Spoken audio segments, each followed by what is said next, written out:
pretty nicely, pretty quickly, and we had bullets flying right over my head after I went down. So I'm glad I went down. The bigger miracle was that I was looking in the exact direction of the shooter, and so it hit me at an angle that was far less destructive than any other angle. So that was the miracle. That was Yeah. for those Split people that second. don't believe in God. I think we got to all start thinking about that. You have to, I'm a believer now. I'm more of a believer, I think, and a lot of people have said that to me. A lot of great people have said that to me, actually. But it was amazing that I happened to be turned just at that perfect Yeah. angle, and all because I put down a chart on immigration that showed that the numbers were so great. I love that chart I even mean, more maybe it's now a that I sign. open it. Maybe Yeah, that's a sign, you know.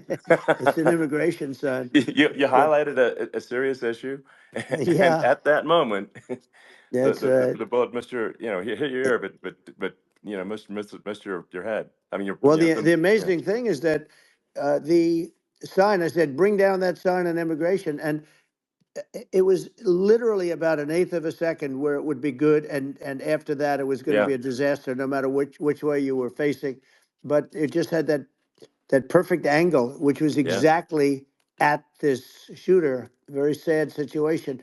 Such a sad situation. As you know, we lost somebody that was great, Corey, yeah, who, a firefighter, a great gentleman, a great trumper. He was just a fantastic family and a fantastic man. And a friend of mine came up, Elon, and said, "I'd like to give the family some kind of help." And I said, "All right, that's great." He said, "Do you mind?" I said, "I don't mind at all." And he wrote out a check for $1 million, gave it to the wife. And, you know, she said, "This is really nice, but I'd rather have my husband back," which is a nice thing for sure, somebody to say, to be honest. She's great. The family is great. And we raised a lot of yeah, money for them and for two other gentlemen are unbelievable people also. They were hit really badly. They thought they were not going to make it, and they did. The doctors in the Butler area, I tell you, they were incredible. They saved the two, and they were really hit tough, both of them yeah, equally. And we thought yeah, my first question was because I heard bullets flying over me, and I said, "How many people were killed?" Because we had a massive crowd there, a tremendous yeah, thousands and thousands of people, and there was no land. I mean, it was all people. So I said, "How many people have been killed?" Because I knew there were other shots being fired, sure, and they said, "We don't know yet, but some people have been badly hurt." And I have to give the Secret Service sniper, they call him, or sharpshooter, but sniper, yeah, because he didn't know there was a problem. He's an extraordinary shot, obviously, and he didn't know there was a problem. And he was yeah, able to pick it all out within 5 seconds. And he used one bullet from very far away, I guess probably about 400 yards. The shooter was 130, but yeah, he was on the opposite side of the field and the podium, and he saw the smoke and the flame from the gun, immediately recognized it, and immediately took a shot. And it was one perfect shot from very far away. And if he didn't do yeah, that, Elon, he would have. I mean, if he would have, a lot more people could have been sure, badly hurt and killed. So yeah, I have to absolutely, take my hat off to him because that's also a surreal. You know, he's been with them for 23 years, and yeah, he's never had anything like this. And all of a sudden, he has to act, and it's a very tough thing to sure, act and to be shooting somebody.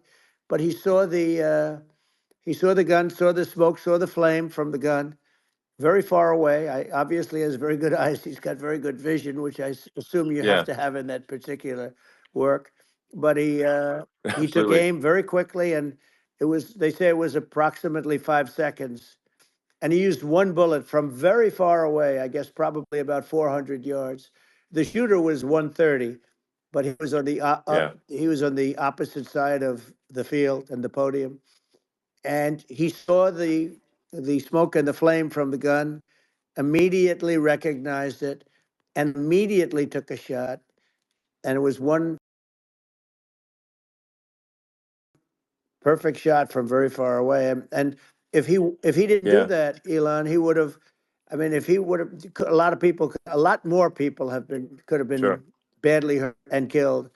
So yeah, I have to absolutely, take my hat off to him because that's also a surreal. You know, he's been with them for 23 years, and Yeah. he's never had anything like this. And all of a sudden, he has to act, and it's a very tough thing to Sure. act and to be shooting somebody. But he saw the gun, saw the smoke, saw the flame from the gun, very far away. I obviously has very good eyes. He's got very good vision, which assume you have Yeah. to have in that particular work. But he took Absolutely. aim very quickly, and they say it was approximately 5 seconds from long range, Yeah. one bullet. If that didn't happen, Yeah. because the shooter had a lot of bullets, he had a lot of cartridges up Sure. there with him, so could Well, have been very. I mean that's clearly he was very confident in taking that shot to stop the attempted assassination. But I mean, there does seem to be, I mean, some pretty significant failings elsewhere in the system. Like, there's just no way that, like, how on earth does a shooter get on a roof 130 yards away? Um, that seems crazy. I think most people people are wondering how on earth could such a thing happen? Well, I view it as two ways. There should have been nobody in the roof. There were people, Yeah, because there were so many tens of thousands of people there. There were people that were seeing him, and there was one woman with a red shirt and right. Trump all over I it, saw and the she's video. and she's screaming, "That guy's got a gun!" You saw it probably. Yeah, yeah, There's yeah. a No, I guy saw up the there with videos. a I gun. mean, So.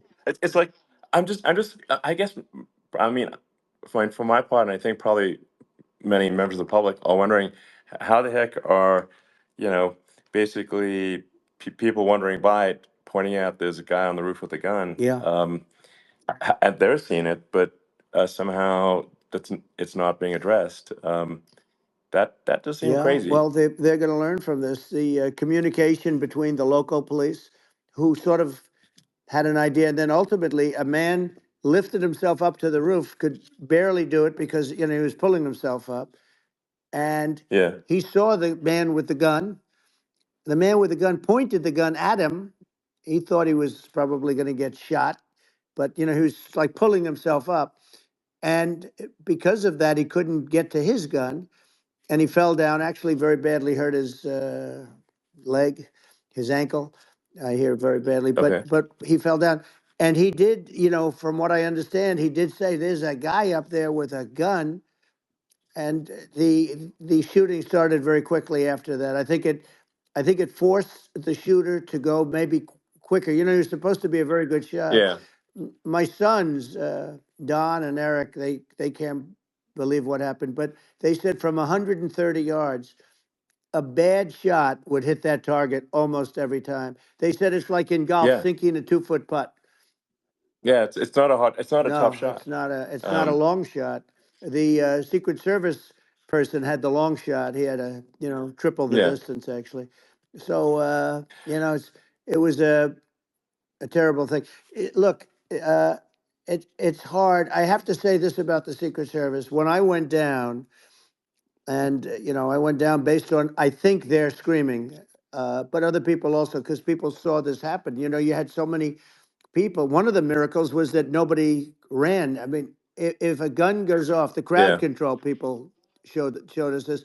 When guns go off, and it does happen in stadiums at a soccer match or some kind of a match, everybody flees. They call it a stampede, like cattle.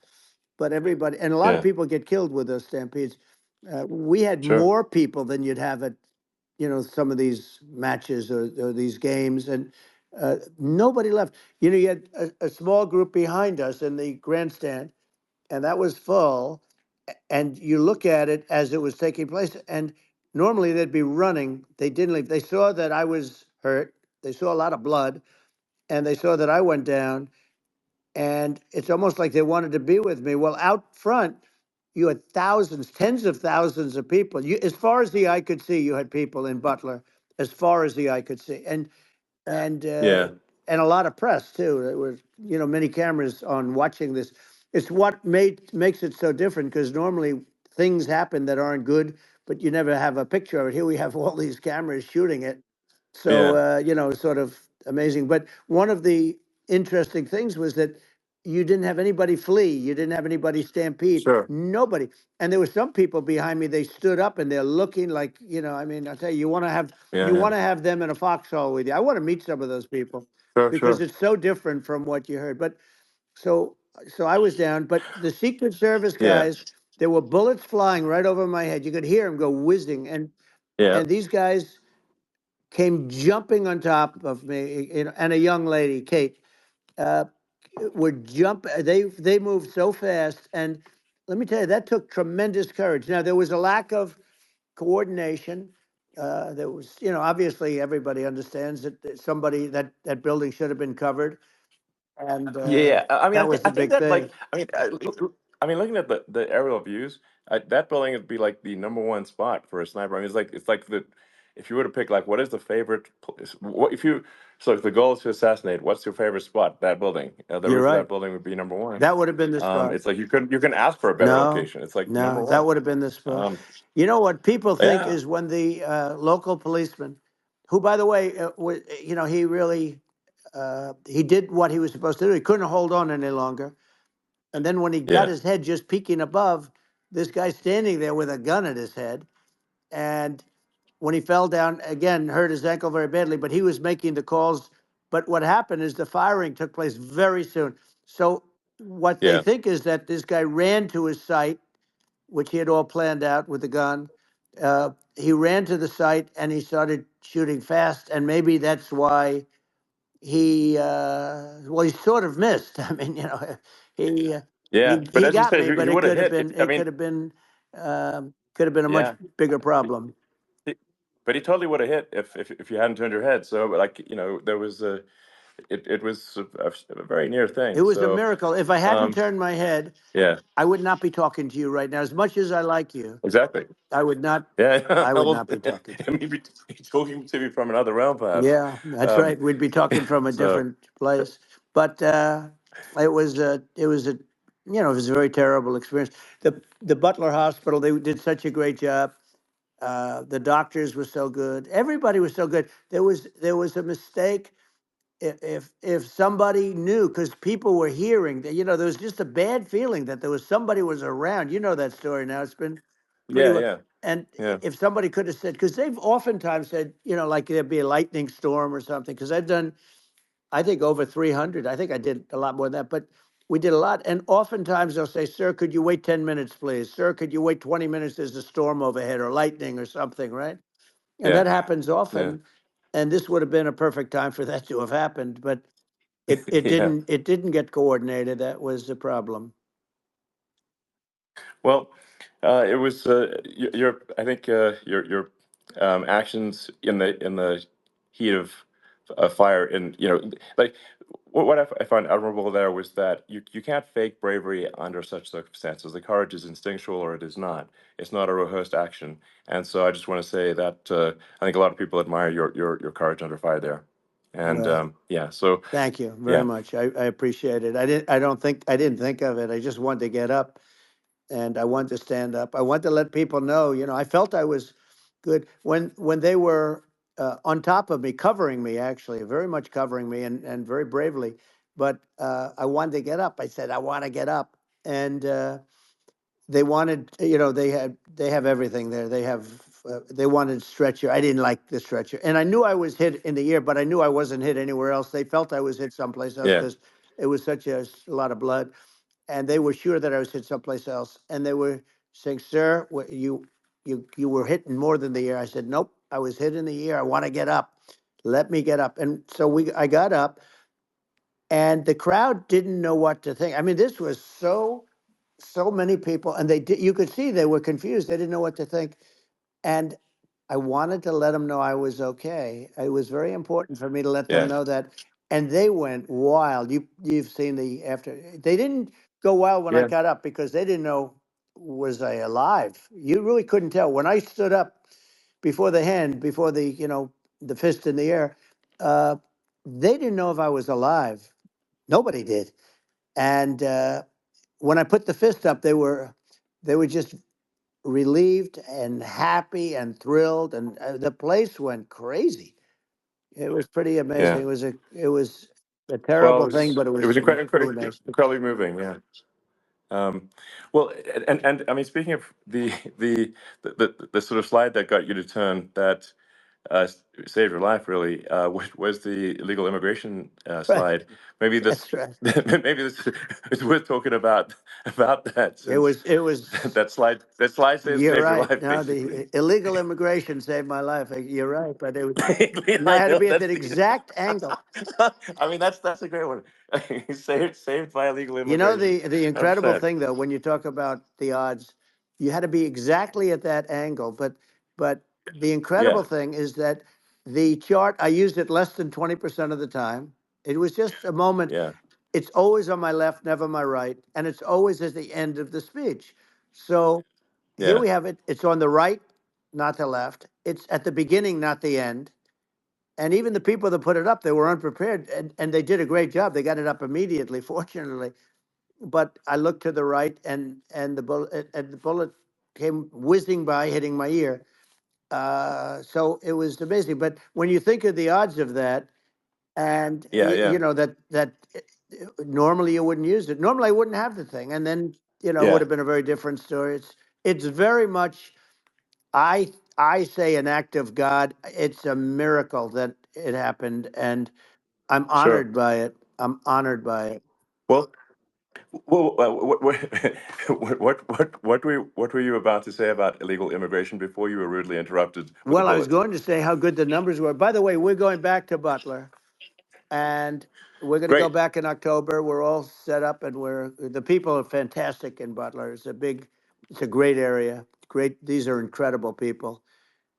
Like the three that, in the case of Corey, killed, and the other two, the families are. I got to know them a little bit, and the families are great. But we're going back to Butler, and I think I'll probably start by saying, as I was saying, Yeah, as you were prior to saying, being exactly. so So, horribly interrupted. yeah, But yeah. So rudely interrupted by an yeah, assassination so I was. attempt.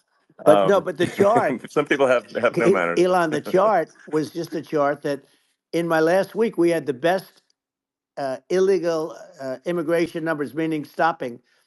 It was at the lowest. You've seen the chart. It's become quite a famous Yeah, chart, yeah, but that was the lowest yeah. point ever recorded.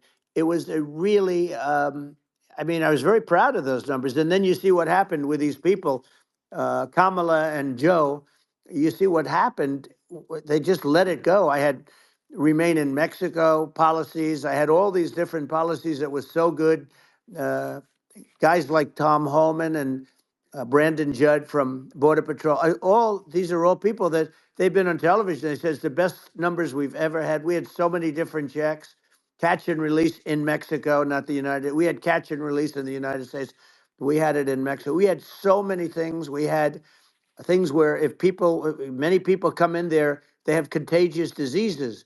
We had everything passed. If you have a contagious disease, I'm sorry, but we cannot allow you into the country. So we were setting Yeah, literally records, and I all I was doing is showing that, and I use it sometimes, sure. and in this case, I'm glad I used it. I can tell you that, but they were fantastic numbers. But I'm going to sleep with that chart always. I'll be sleeping with that chart. That chart was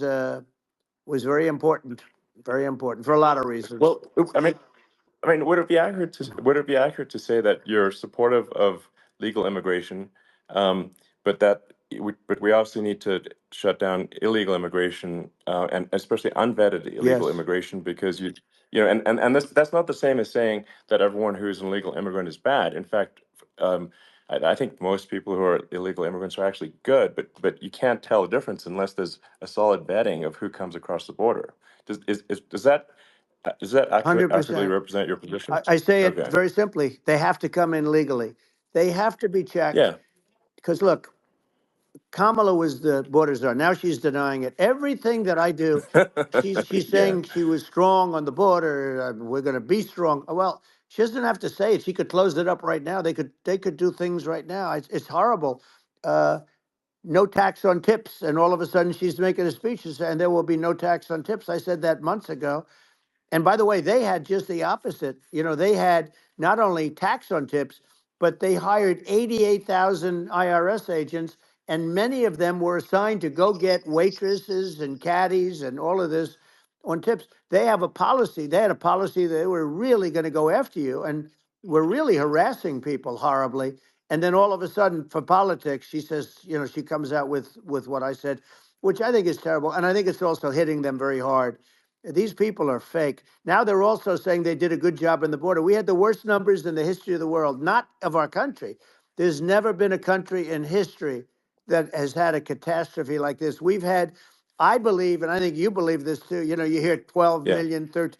I believe it's over 20 million people came into our country, Yeah. many coming from jails, from prisons, from mental institutions, or a bigger version of that is Yeah. insane asylums, and many are terrorists. And I'll tell you what, they're coming not just from South America, they're coming from Africa, they're coming from all over the world. They're coming from Asia, they're Yeah. coming from the Middle East, they're coming from countries that are uh, stupidly and horribly bombing Israel October 7th. They're coming from all over the world. And you look at, it's so sad October 7th because it should have never happened. Yeah. It's so sad when Sure. you look at Ukraine. It should have never happened. We have a defective Yeah. government. These are defective people, and they're not people that should be running it. But where you see it the best is the border, because you have millions of people coming in a month, and then she gets up and she tries to pretend like she's going to do something. She had 3.5 years. And by the way, they have another 5 months that they can do something, but they Yeah. won't do anything. It's all talk. She's No. incompetent and he's incompetent.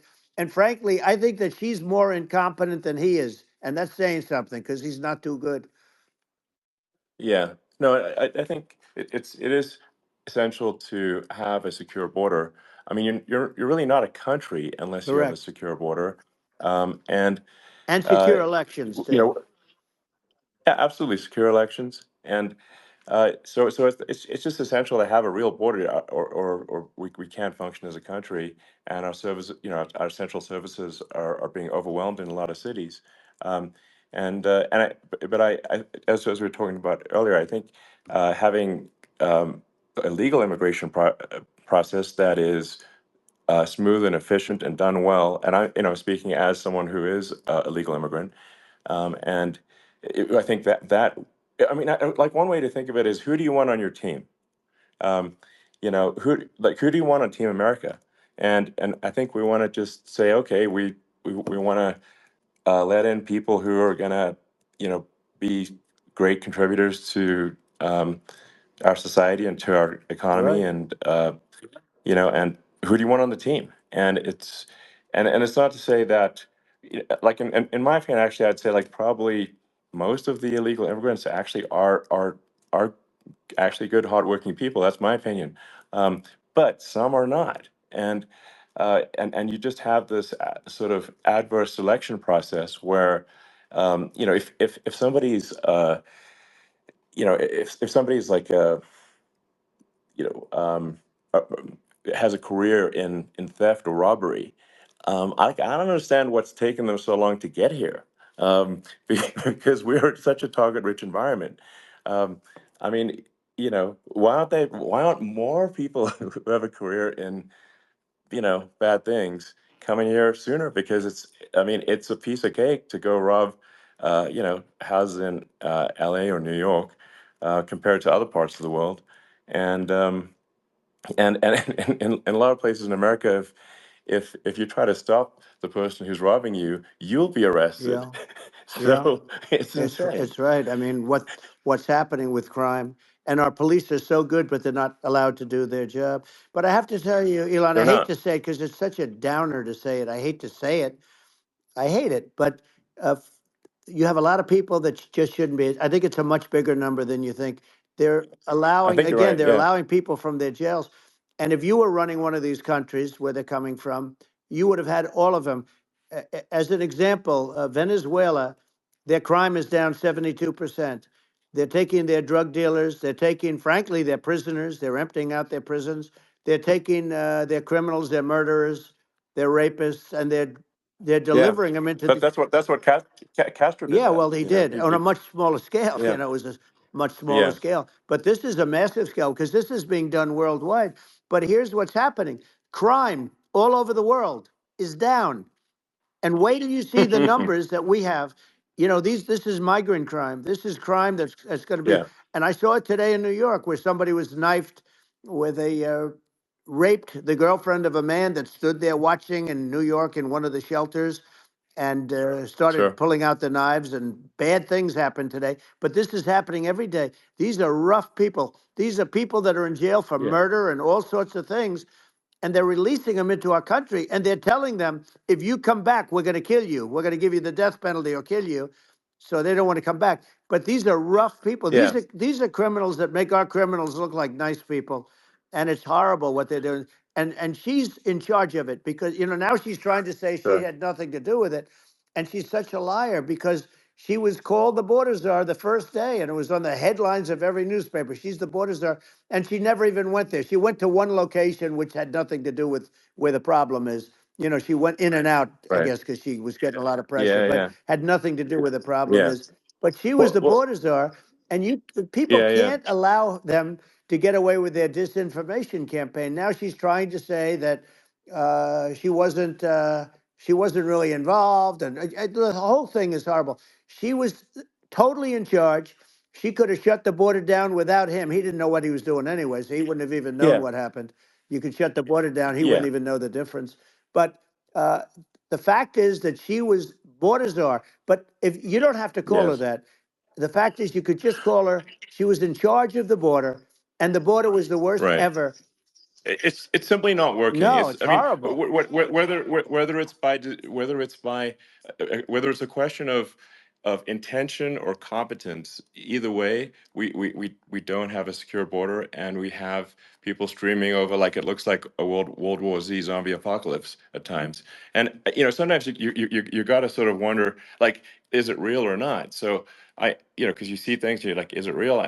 So I went to the border at Eagle Pass, and I saw for myself in Texas, and I was like, okay, it's real. I'm like seeing this in real time. I actually posted the video like just live. I just flew there one day and just to see, hey, is this made up or real? And I'm just seeing people stream across the border, and I have to say, at least the people that I saw did not look friendly.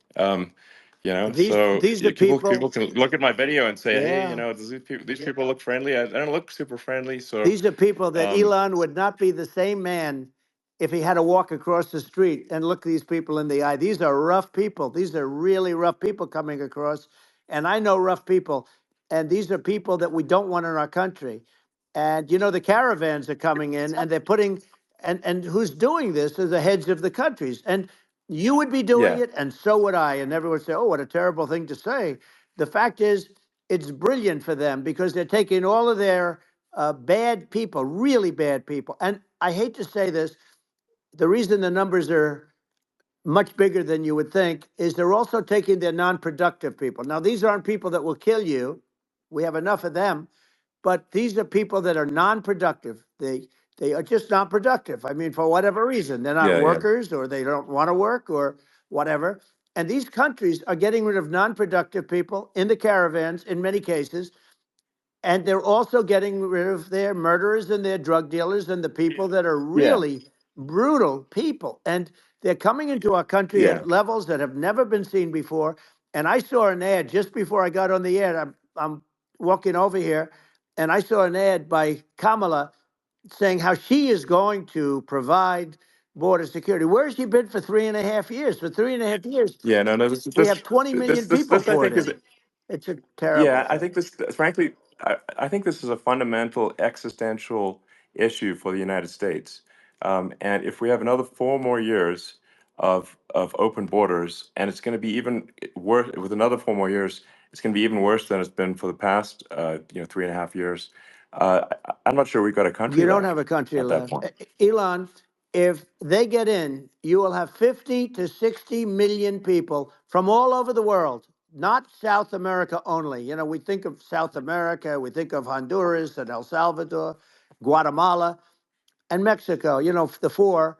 But it's not that. It's everywhere. They're coming in from Yeah, everywhere. And I had to stay in yeah, I think Mexico. this is a super important Yeah. point. Like people, it's like basically when I went down there, I was like, well, where are people from? It's like almost no one was from Mexico. To be No, clear, Mexico it's less, it's just it's just less it's than just the the others. border. It's just the border with Mexico. But the people coming in, it's Earth, the rest of Earth, and America is only about 4 or 5% of the population of Earth, it would only take a few percent of the rest of Earth to overwhelm everything in the We're U.S. already So overwhelmed, Elon. We're overwhelmed. You had to see the news tonight about New York. New York, and I love that place, and what they're doing to it is horrible, what they're doing to it. And all the courts do is they yeah, try and focus on Trump. Okay, then let's focus on Trump, who did nothing wrong. I complain about a rigged election. Elon, what's happened is unbelievable. You have from Africa, from the Congo, they're coming from the Congo, and 22 people came in from the Congo recently, and they're murderers, and they're dropped. They drop them. They take them out of jails, which is very expensive, to maintain the jails. Although they don't do too much maintaining, I can tell you. But they take them out of jails, prisons. They take them out, and they bring them to the United States. They deposit them in the United States and say, "Don't ever come back, or you're going to be executed." And they don't want to come back, but they won't come back. sure. But they're coming from Africa. They're coming from Asia. They're coming from the Middle East. They're coming from South Well, America. just They're Earth, coming from rest of Earth, everywhere. basically. And there are a lot of Yeah, really everywhere on bad Earth. ones. It's just a it's just an everywhere on Earth thing, and it's just not possible for the United States to absorb everyone from Earth, or even a few percent of the rest of Earth. It's just not possible. Well, So Elon, we're going to have that's just to yeah. finish this up. We're going to have the largest deportation in history of this country, and we have no choice. Otherwise, we're going to have a country. What they've done to our country. Think of it, with in Venezuela and in some of these other countries, crime is down 50, 60, 70, 80%. And you would be the same. You would have. Yeah, I'll yeah, tell you what, Venezuela has not gotten rid of all of them. They've gotten rid of about 70% of their really bad people. Their jails are about 50% uh, put into the United States. Same with other countries. Some sure. are at 30%, some are at 50%. They're all different. But the bottom line is they're all going to be at 100%. Why wouldn't you put 100% of it? Yeah, And they're doing it right now while this third-rate phony candidate. Don't forget, I beat Biden. He failed in the debate miserably. And, some people said, oh, gee, it's too bad. It's too bad he did so badly, or I did well in the debate. The first night they said, wow. One of the people at CNN said that was the greatest debate performance I've ever witnessed. And then 2 days later, they didn't talk about that. They just said he was bad. But that's okay. That's the way I get treated. And I don't mind that at all. What I can tell you is this. We cannot have a Democrat. We cannot have her. She's incompetent. She's as bad as Biden in a it's different. Look, yeah. she hasn't done an I mean, interview since this yeah, whole scam started. well, And say what you want. This yeah, was a coup. This was a coup of a president of the United States. He didn't want to leave, and they said we can do it the nice yeah. way or we can do it the No, hard way. yeah. Not, I mean, they just took him out back behind the shed and basically shot him. What they did Biden. with this guy, So and I'm no yeah. fan of his, and he was a horrible president, the worst president in history. And one of the reasons he was so bad, first of all, the Israeli attack would have never happened. Russia would never have attacked Ukraine, and we'd have no inflation. And we wouldn't have had the Afghanistan mess, if you think of it. Well, And we wouldn't have had yeah. Afghanistan. But we think of it, Well, yeah. you take a few of those events away, and we have a different world. We would also have No, no no, you're yeah. inflation was caused by oil. Yeah, no, no. I think you make an excellent point here, which is that when other countries can, that are, are thinking about invading or doing bad things, when they're thinking about that, they're thinking about, okay, what's the American president going to do, and do they fear the American president, or is there someone they do not respect or and do not fear? And I think they would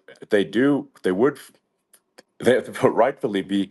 I mean, look at that the footage of the assassination. They're like, okay, uh, President Trump is like, don't mess with me. I mean, that's like, whereas I think people are not going to be, and they obviously have not been at all intimidated by Biden, and they certainly will not be intimidated by Kamala. And you have to really think of that in the context of global security. That if the American president is someone that, like, evil dictators are scared of, that makes a huge difference to the security of the world. So I had a good relationship with Putin, despite the Russia hoax that lasted for over 2 years. Just a hoax created by Hillary Clinton and Adam Shifty Schiff, some just bad people, just sick people, frankly. I mean, Schiff is a sick person. He's going to end up probably being a senator. It's hard to believe. The whole thing is hard to believe. But they put our country in danger with that stuff too. They actually, when they make up stories, and you have to fight your way out of it for a long time. But I know Putin very well. I got along with him very well.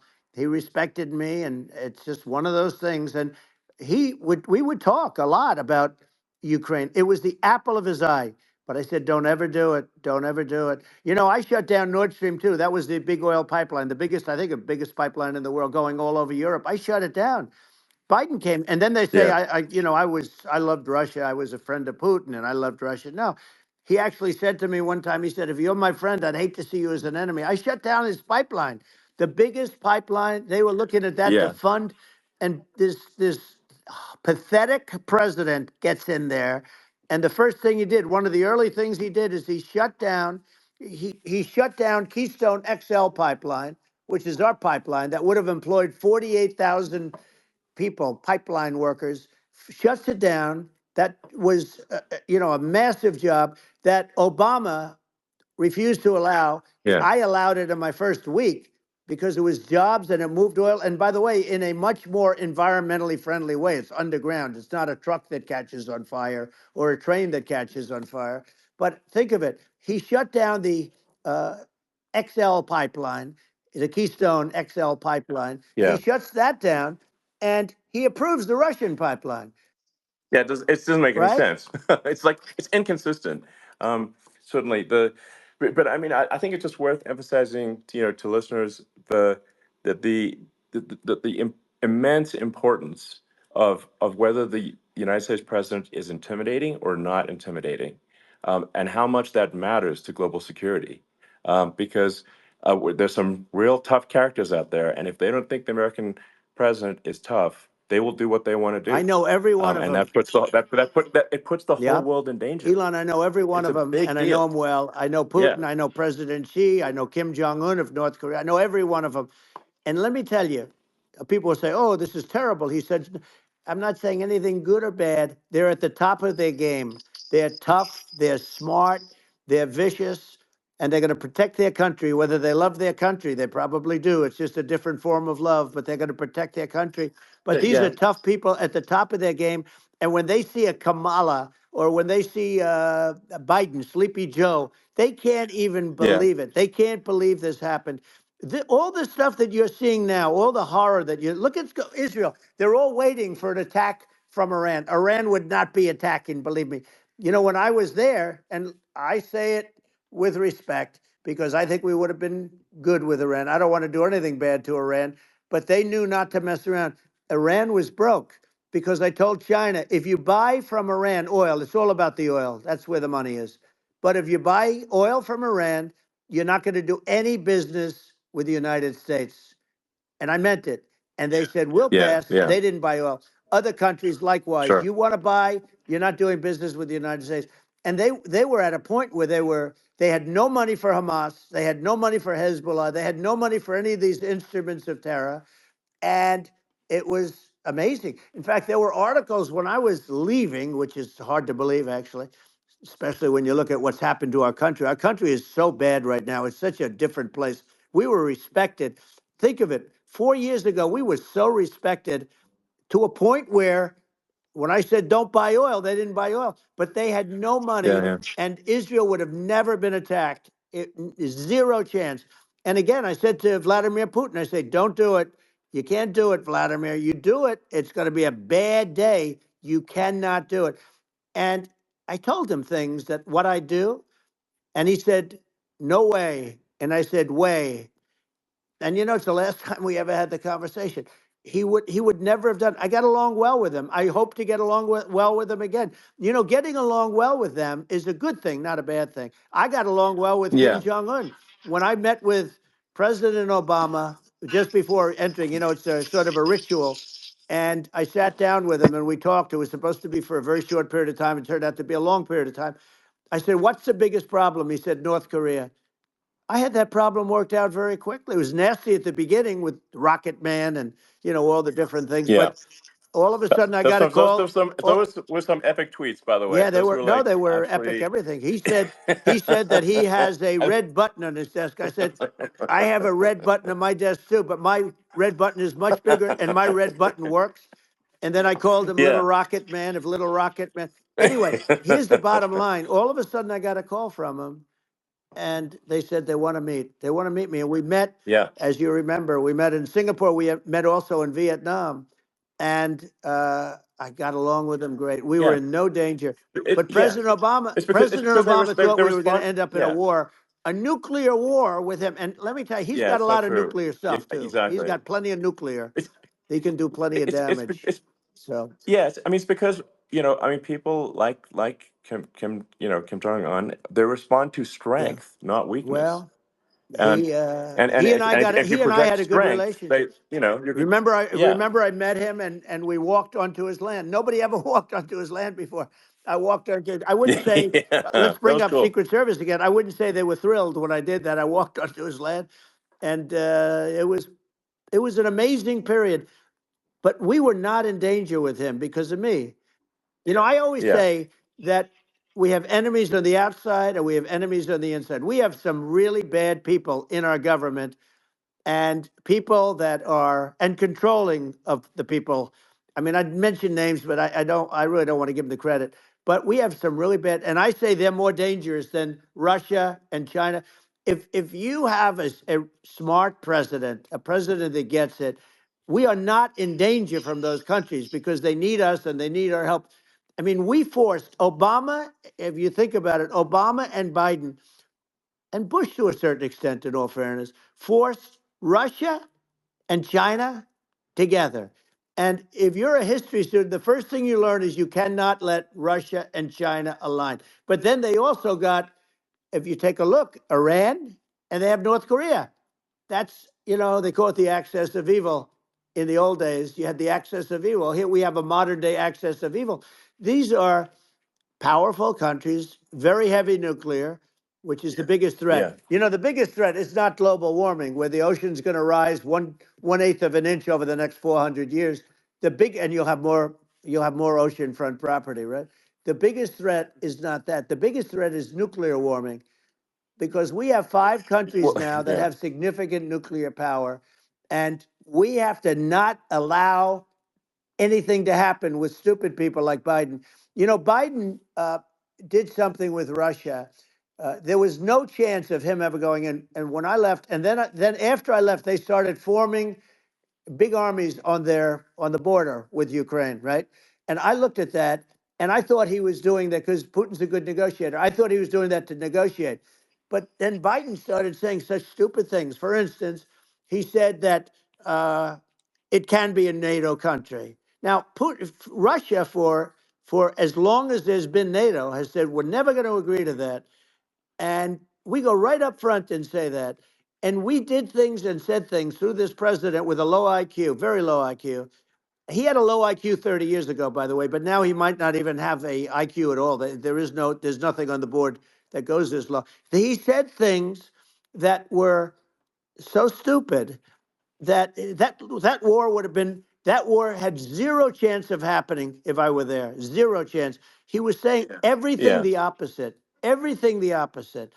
And it's so sad because many more people have been killed in Ukraine than you read about. You don't read about how bloody it is and how disaster. Hey, Sure. look, just in the 2 armies, you lost 500,000 people.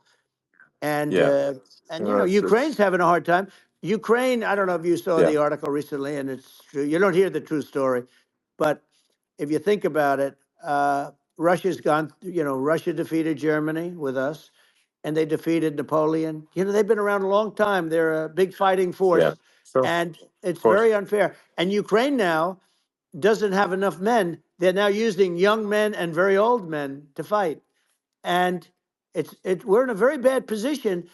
And I'm not going to blame exclusively, but I can tell you I could have stopped that, and a smart president could have stopped that. It wouldn't have happened.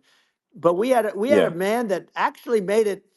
It made it more prevalent. It was so bad. The words that he was using, the stupid threats coming from a stupid face that he was using.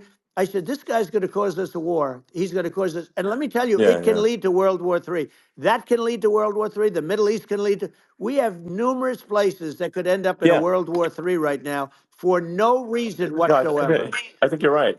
I think people underrate the risk of World War III, and it's just when you're looking at the risk of global thermonuclear warfare, it's game over for humanity, and it's something that people have, I think, after the end of the Cold War, people have become complacent about, but they actually have forgotten that there are currently a lot of nuclear missiles that have targeting parameters for the United States from other 100%. countries.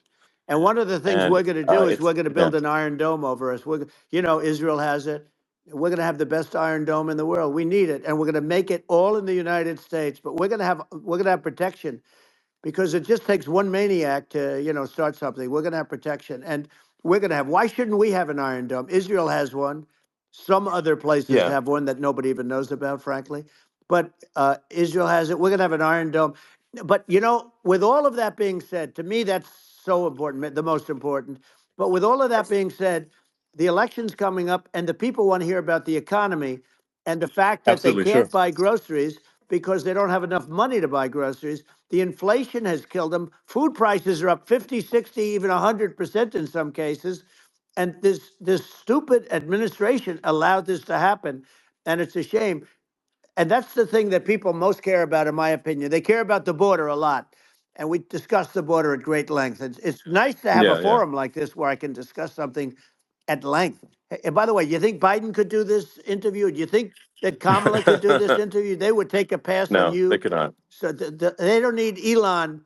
They don't need Elon screaming out questions. It's pretty sad when you think that somebody that does this for a living can't answer a question or is afraid to do an interview. And in her case, with a very friendly interview, she's got all friendly interviewers. It's pretty sad. Yes, But the absolutely. big thing now is the Well, economy, Elon. yeah, And as much as yeah, I mean, I view nuclear as the single most important thing, but a lot of people don't. A lot of people don't understand that. But it doesn't have to. If I understand it, that's all you need. Because if I was president, you're not going to have that kind of a problem. But the thing that they really is making them angry is what Kamala and Biden have allowed to happen to the economy. It's a disaster with inflation. The inflation, it yeah, doesn't matter what you make. The inflation has eaten you alive. If you're a worker or if you're just a middle income person, you can't afford. 4 years ago, 5 years ago, people were saving a lot of money. Today, they're using yeah. all their money and borrowing money just to live. It's a horrible thing Right. that's happening, and we'll end that Well, I think quickly. a lot of yeah, a lot of people just don't understand where inflation comes from. Inflation comes from government overspending because the checks never bounce when it's written by the government. So if the government spends far more than it brings in, that increases the money supply, and if the money supply increases faster than the rate of goods and services, That's right. that's inflation. Um, so really, we need to reduce our government spending, and we need to re-examine. I think we need like a government efficiency commission to say like, hey, where are we spending money that's sensible? Where is it not Right. sensible? And we need to live within our means. We're currently adding, I think, $1 trillion to the deficit roughly Right. every 100 days. That's right. And the interest payments on the national debt have now exceed the defense budget. It's on the order of $1 trillion, It's interest. and it keeps Yeah, I growing. rebuilt our military, largely rebuilt our military, did a great job on it, which was so important. We had jets, we had fighters that were, and bombers that were 70 years old, and we did a great job in that. Then by the way, then we gave 85 billion of it back to Afghanistan, if you can believe it. We gave them 85 billion. They're one of the largest sellers Yeah, of military equipment in the world. They're selling what we gave them. That was one of the most embarrassing days in the history of our country. But if you think about, let's go back to the economy. We have to bring energy yeah, prices down. Energy started at the price of gasoline. Now your cars don't require too much gasoline, so you have a good, and you do make a great product. I have to say, I have to be honest with you. thank That you. doesn't mean everybody should have an electric car, but these are minor details. But your product is incredible. But the Thank you. gasoline, Elon, is the cost of energy. Not only gasoline, it's the cost of heating your house and cooling your house. That has Sure. to come down. It's gone up 100%, 150, and 200%, and that has to come down. When that comes down, and we're going to Yeah. drill, baby, drill. They stopped drilling, and then they went back to drilling because they went back to the Trump policy. But if they won the day after they get into office, we're going to, this country will go out of business because they're going to go to an energy policy that's not sustainable, wind and different things. You're not going to have anything. Yeah. And I know you're a big fan of the AI, and I have to say Yeah. that AI, and this is shocking to me, but AI requires twice the energy that the country already produces for everything.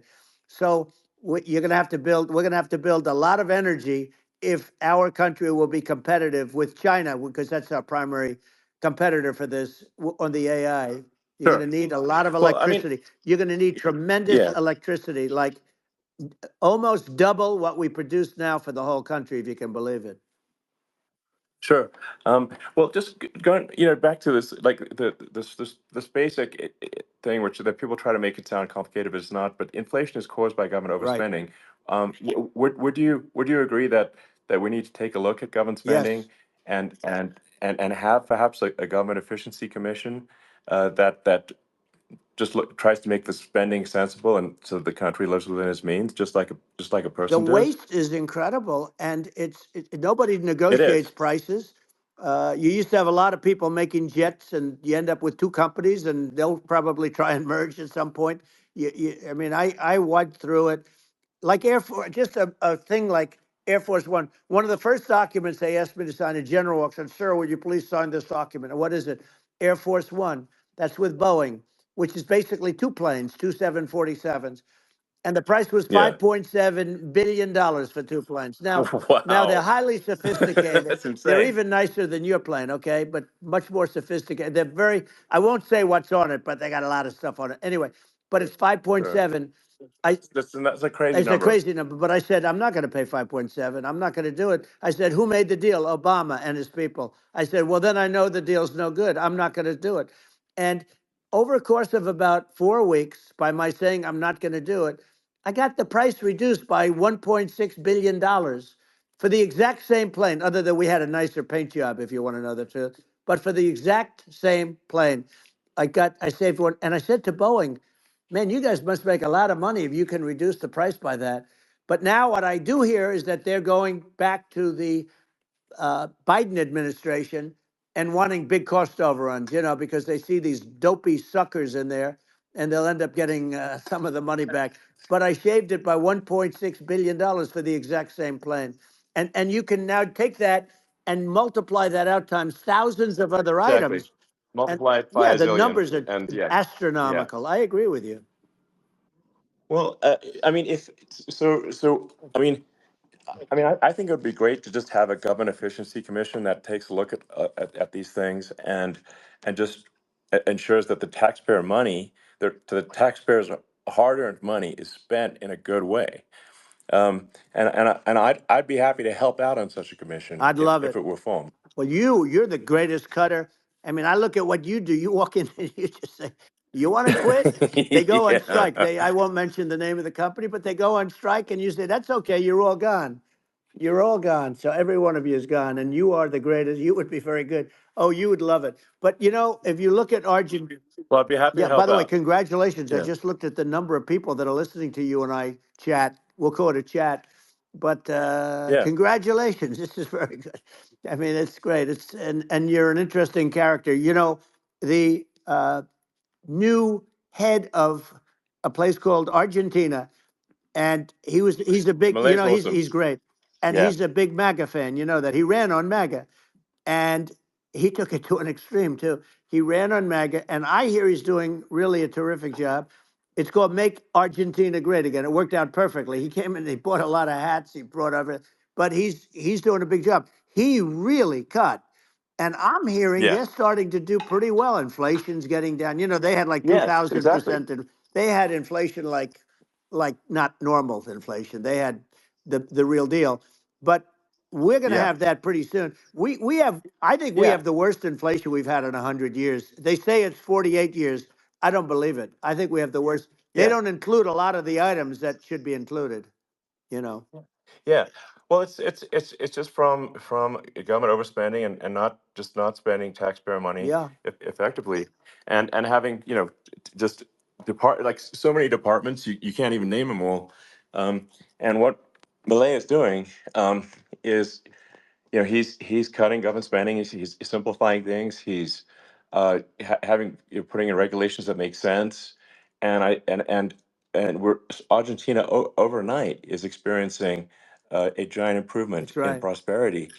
But it's also a lesson for the United States, which is that um, Argentina used to be one of the most prosperous countries in the world. Um, That's right. in the like in the 30s, 40s, and because of bad government policy, it ruined the country. And if you take Venezuela, for example, Venezuela should be incredibly prosperous. They have phenomenal reserves of everything, oil, everything, and it should be prosperous. But if the government's wrong, it impoverishes the people. And so I think we should not be complacent in the United States and thinking that and taking our prosperity for granted, because if with bad government policy, we can run the country into the ground, and that's just something people should bear in mind. Don't take prosperity for granted. Well, think of education. So we're ranked at the bottom of every list of the top 40. We're ranked number 40, number 38. Uh, Norway, Switzerland, Sweden, different countries are ranked good. Actually, China's pretty close to the top. They're a top 6 or 7, but we're ranked at the bottom, almost at the bottom, 38, 39, 40. In other words, horrible. And yet we spend more per pupil than any other country in the world. So we spend more. And what I'm going to do, one of the first acts, and this is where I need an Elon Musk. I need somebody that has a lot of strength and courage and smarts.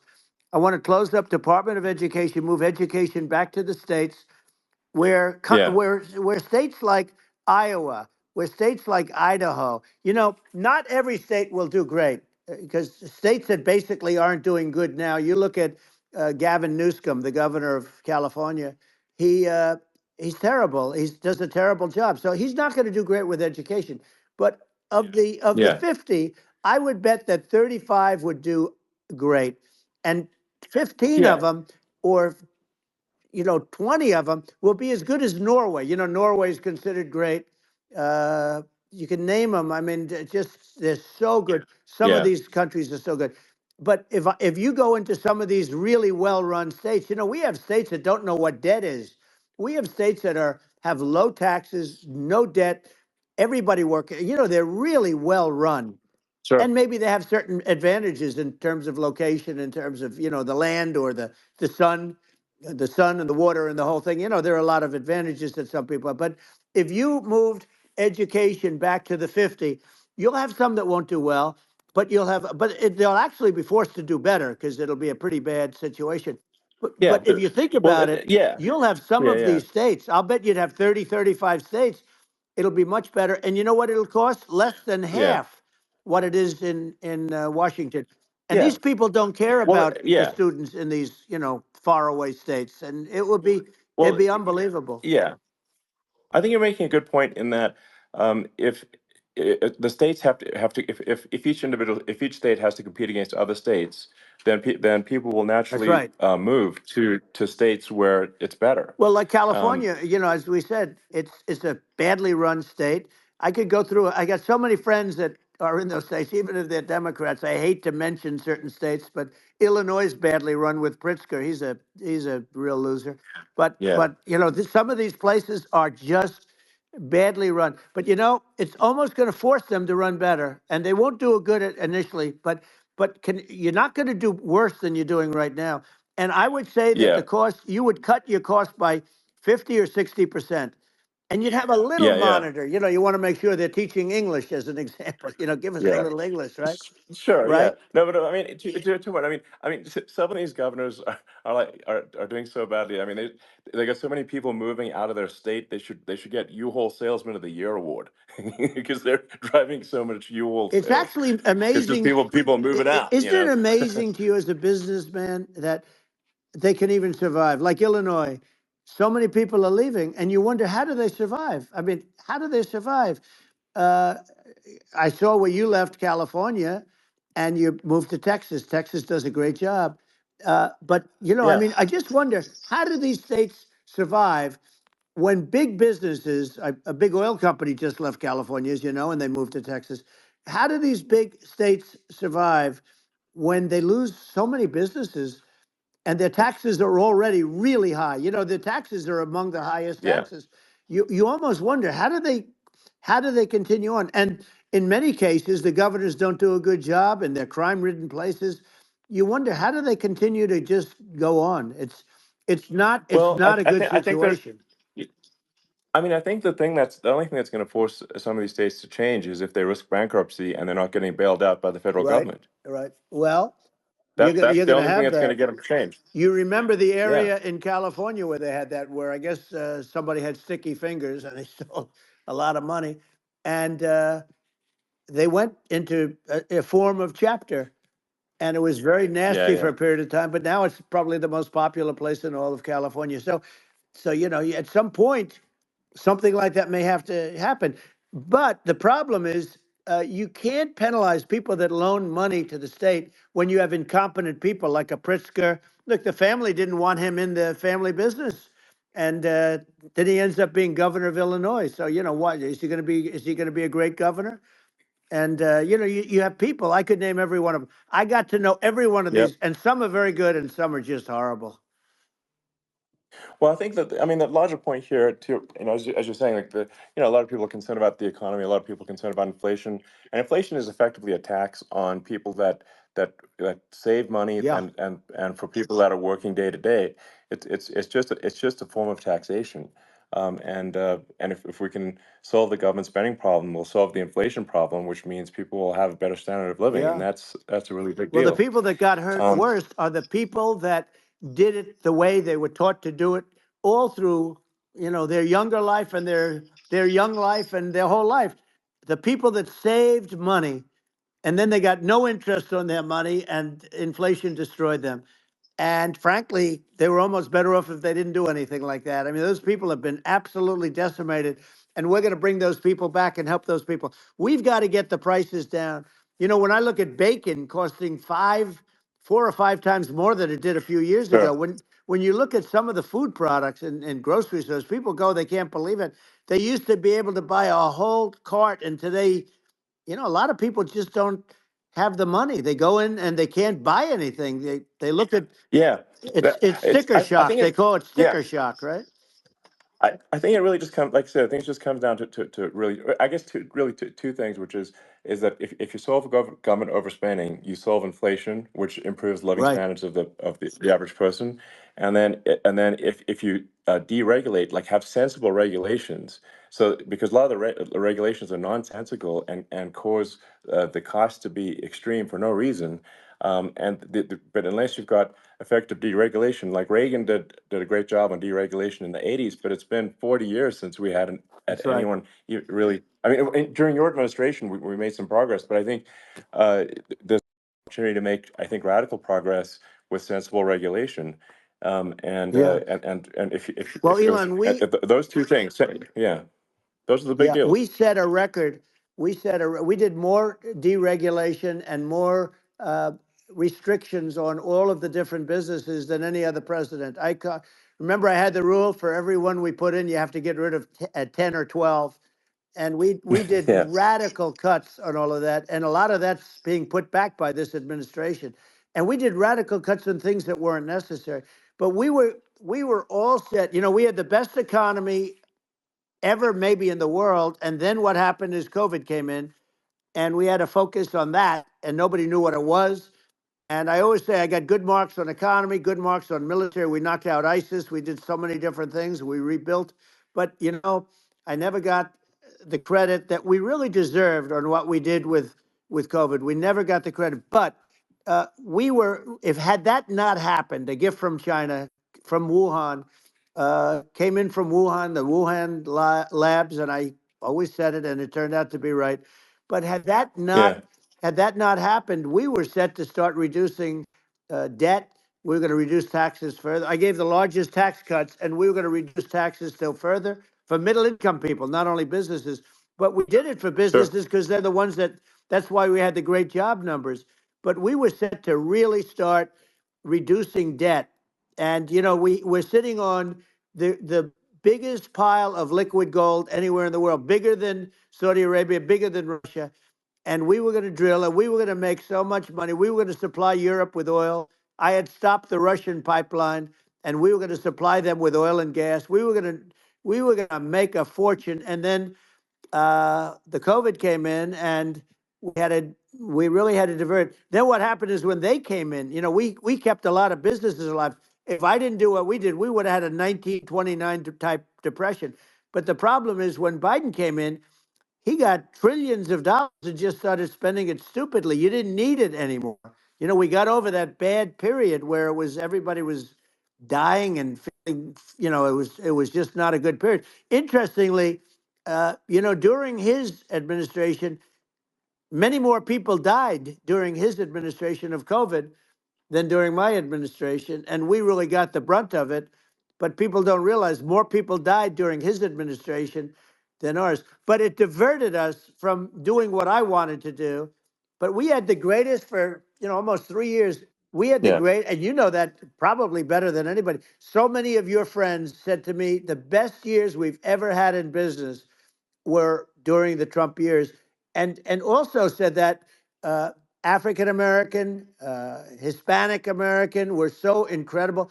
They were having the best. Asian American women, men, young people without a diploma, young people that graduated from the best colleges, from MIT, from the Wharton School, from all of the great colleges, Harvard. They were doing better, and people without a diploma were doing better, and everybody was happy. And then COVID came, and Sure. we had the problem is they spent trillions and trillions of dollars. They wasted. They shouldn't have taken any money, and we wouldn't be having inflation right now, which is killing our country. Yeah, yeah. Yeah, absolutely. And I mean, I should probably say something about like, maybe my views on, climate change Yeah, and oil and gas, because I think I'm probably different from what most people would assume. Because my views are actually pretty, I think, moderate in this regard, which is that I don't think we should vilify the oil and gas industry and the people that have worked very hard in those industries to provide the necessary energy to support the economy. And if we were to stop using oil and gas right now, we would all be starving, and the economy would collapse. So I don't think it's right to sort of vilify the oil and gas industry, and the world has a certain demand for oil and gas, and it's probably better if the United States provides that than some other sure. countries, and it would help with prosperity in the U.S. And at the same time, obviously, my view is like we do over time want to move to a sustainable energy economy because eventually you do run out of. I mean, you run out of oil and gas. It's not there for. It's not infinite. Um, and there is some risk. I think the risk is not as high as a lot of people say it is with respect to global warming. But I think if you just keep increasing the parts per million in the atmosphere long enough, eventually it actually simply gets uncomfortable to breathe. People don't realize this. If you go past 1,000 parts per million of CO2, you start getting headaches and nausea. And so we're now in the sort of 400 range. We're adding, I think, about roughly 2 parts per million per year. So I mean, it still gives us. So what it means is like we still have quite a bit of time, but so there's not like we don't need to rush, and we don't need to like stop farmers from farming or you know uh, prevent people from having steaks or Right, basic stuff like right. that. Like you can leave the farmers alone, I agree. in How my opinion. crazy is that where I mean, you have farmers that are not allowed to farm anymore and have to get rid of their cattle, and the whole world is yeah, a that's little silly. crazy, but it's largely taken its lead from us. I do say though, I've heard in terms of the fossil fuel, because even to create your electric car and create the electricity needed for the electric car. Fossil fuel is what really creates that at the generating plants. And, so you sort of can't get away from it at this moment. I mean, someday you might be able to, but I do hear we have anywhere from 100 to 500 years left. Much of it hasn't even been found yet. Yeah, But there are tremendous, like Anwar. I got Anwar in Alaska approved. Ronald Reagan couldn't do it. Nobody could do it. Everybody tried. Nobody could do it. I got it approved. The first thing that Biden did was unimprove to get rid of it. He ended yeah, it. His secretary went in and she ended it. And what a disgrace. That's Anwar. That's bigger, or they think it could be bigger than Saudi Arabia in Alaska. Could be bigger than Saudi Arabia. But they went in and they terminated it. And I'll get it going very quickly because not only is it big for Alaska, I mean, you talk about economic development, that for the United States, I mean, that is, they say bigger than Saudi Arabia or the same size, and pure, Yeah. really good stuff. And, they end it. So I think we have, perhaps hundreds of years left. Nobody really knows. But during Yeah. that I mean, time, my something will estimate. come around that will be Yeah. very good. Yeah. Yeah. Well, I mean, and my estimate would be, a little more uh, aggressive than that, but it's not the sort of like we're all going to die in 5 years stuff. That's obviously BS. Um, but I mean, my view is like if you just look at sort of the parts per million that increments every year, you get sort of 2 or 3 parts per million every year of CO2. Uh, y- I mean, I think some of that it's problematic if it accelerates if you start going from 2 or Right. 3 to say 5, and then there may be some situations where you get just a step change increase in the CO2, Hmm. and I think we don't want to get too close to 1,000 ppm because like that's actually makes it uncomfortable to breathe. Like just existing in 1,000 ppm CO2 is uncomfortable. That's like that's considered like an industrial hazard. Right. Just so it's that's actually you start getting headaches and stuff. So it's even without global warming, it's not comfortable to live with. So you don't want to get too close to that. But I mean, I think we've got. I think we want to just move over and like and if I don't know 50 to 100 years from now we're I don't know mostly sustainable. I think that'll probably be okay. Um, so it's not like the house is on fire immediately, but I think it is something we need to move towards. And on on balance, it's probably better to move there faster than slower. But like I said, without vilifying the oil and gas industry, and without causing hardship in the short term. I think this can be done um, without but people can still have a stake, and they can still drive gasoline Sure. cars, and it's okay. It's like it's not. I don't think we should vilify people for it, but I think we should just generally lean in the direction of sustainability. And I actually think solar is going to be a majority of Earth's energy generation in the future, and it's certainly trending that way. Hmm. And so you get the solar power, combine that with batteries, so because obviously the sun doesn't shine at night, and then you use that to charge the electric cars, and you have a long-term sustainable solution. And that's what Tesla's trying to move things towards, and I think we've made a lot of progress in that regard. But when you look at our cars, we don't believe that environmentalism, that caring about the environment should mean that you have to suffer. So we make sure that our cars are beautiful, that they drive well, that they're fast, they're sexy. I mean they're cool. In fact, literally, I made this sexy joke: Model S, Model 3, Model X, and Y spells out sexy. It's probably the most expensive joke out Right. there. Um, but I don't know, I like cheesy humor, So, um, but I'm a big fan of like let's have an inspiring future, and Yeah. let's work towards a better future, and we can do so without demonizing Right. people. I'm okay. You know, It's very interesting. You use the word global warming, and today they use the word climate change because you have some places that go up, and so they were getting themselves in a little trouble with the word global warming because not every place is warming. Some places are going the opposite direction. But I'm sort of waiting for you to come up with solar panels on the roofs of your cars and on the trunks of the cars, and it just seems like something that at some point you will come up with. I'm sure you'll be the first, but it would seem that a solar panel on the roofs, on flat surfaces, on certain surfaces might be good, yeah, at least in certain areas of the country where you have or the world sure, where you have the sun. But I would think, and I have no idea because that's not my world, but I would think that this would be something that would be interesting. But the one thing that I don't understand is that people talk about global warming or they talk about climate change, but they never talk about nuclear warming. And to me, sure, that's an immediate problem because you have, as I said, 5 countries where you have major nuclear, and probably some others are getting there, and very dangerous. That's where you need a strong American president, because you don't want to have this proliferation. But you have 5 countries and getting more. You know, China is much less than us right now, but they're going to catch us sooner than people think. They're way lower. Russia and us are number 1, and I mean, we're sort of tied.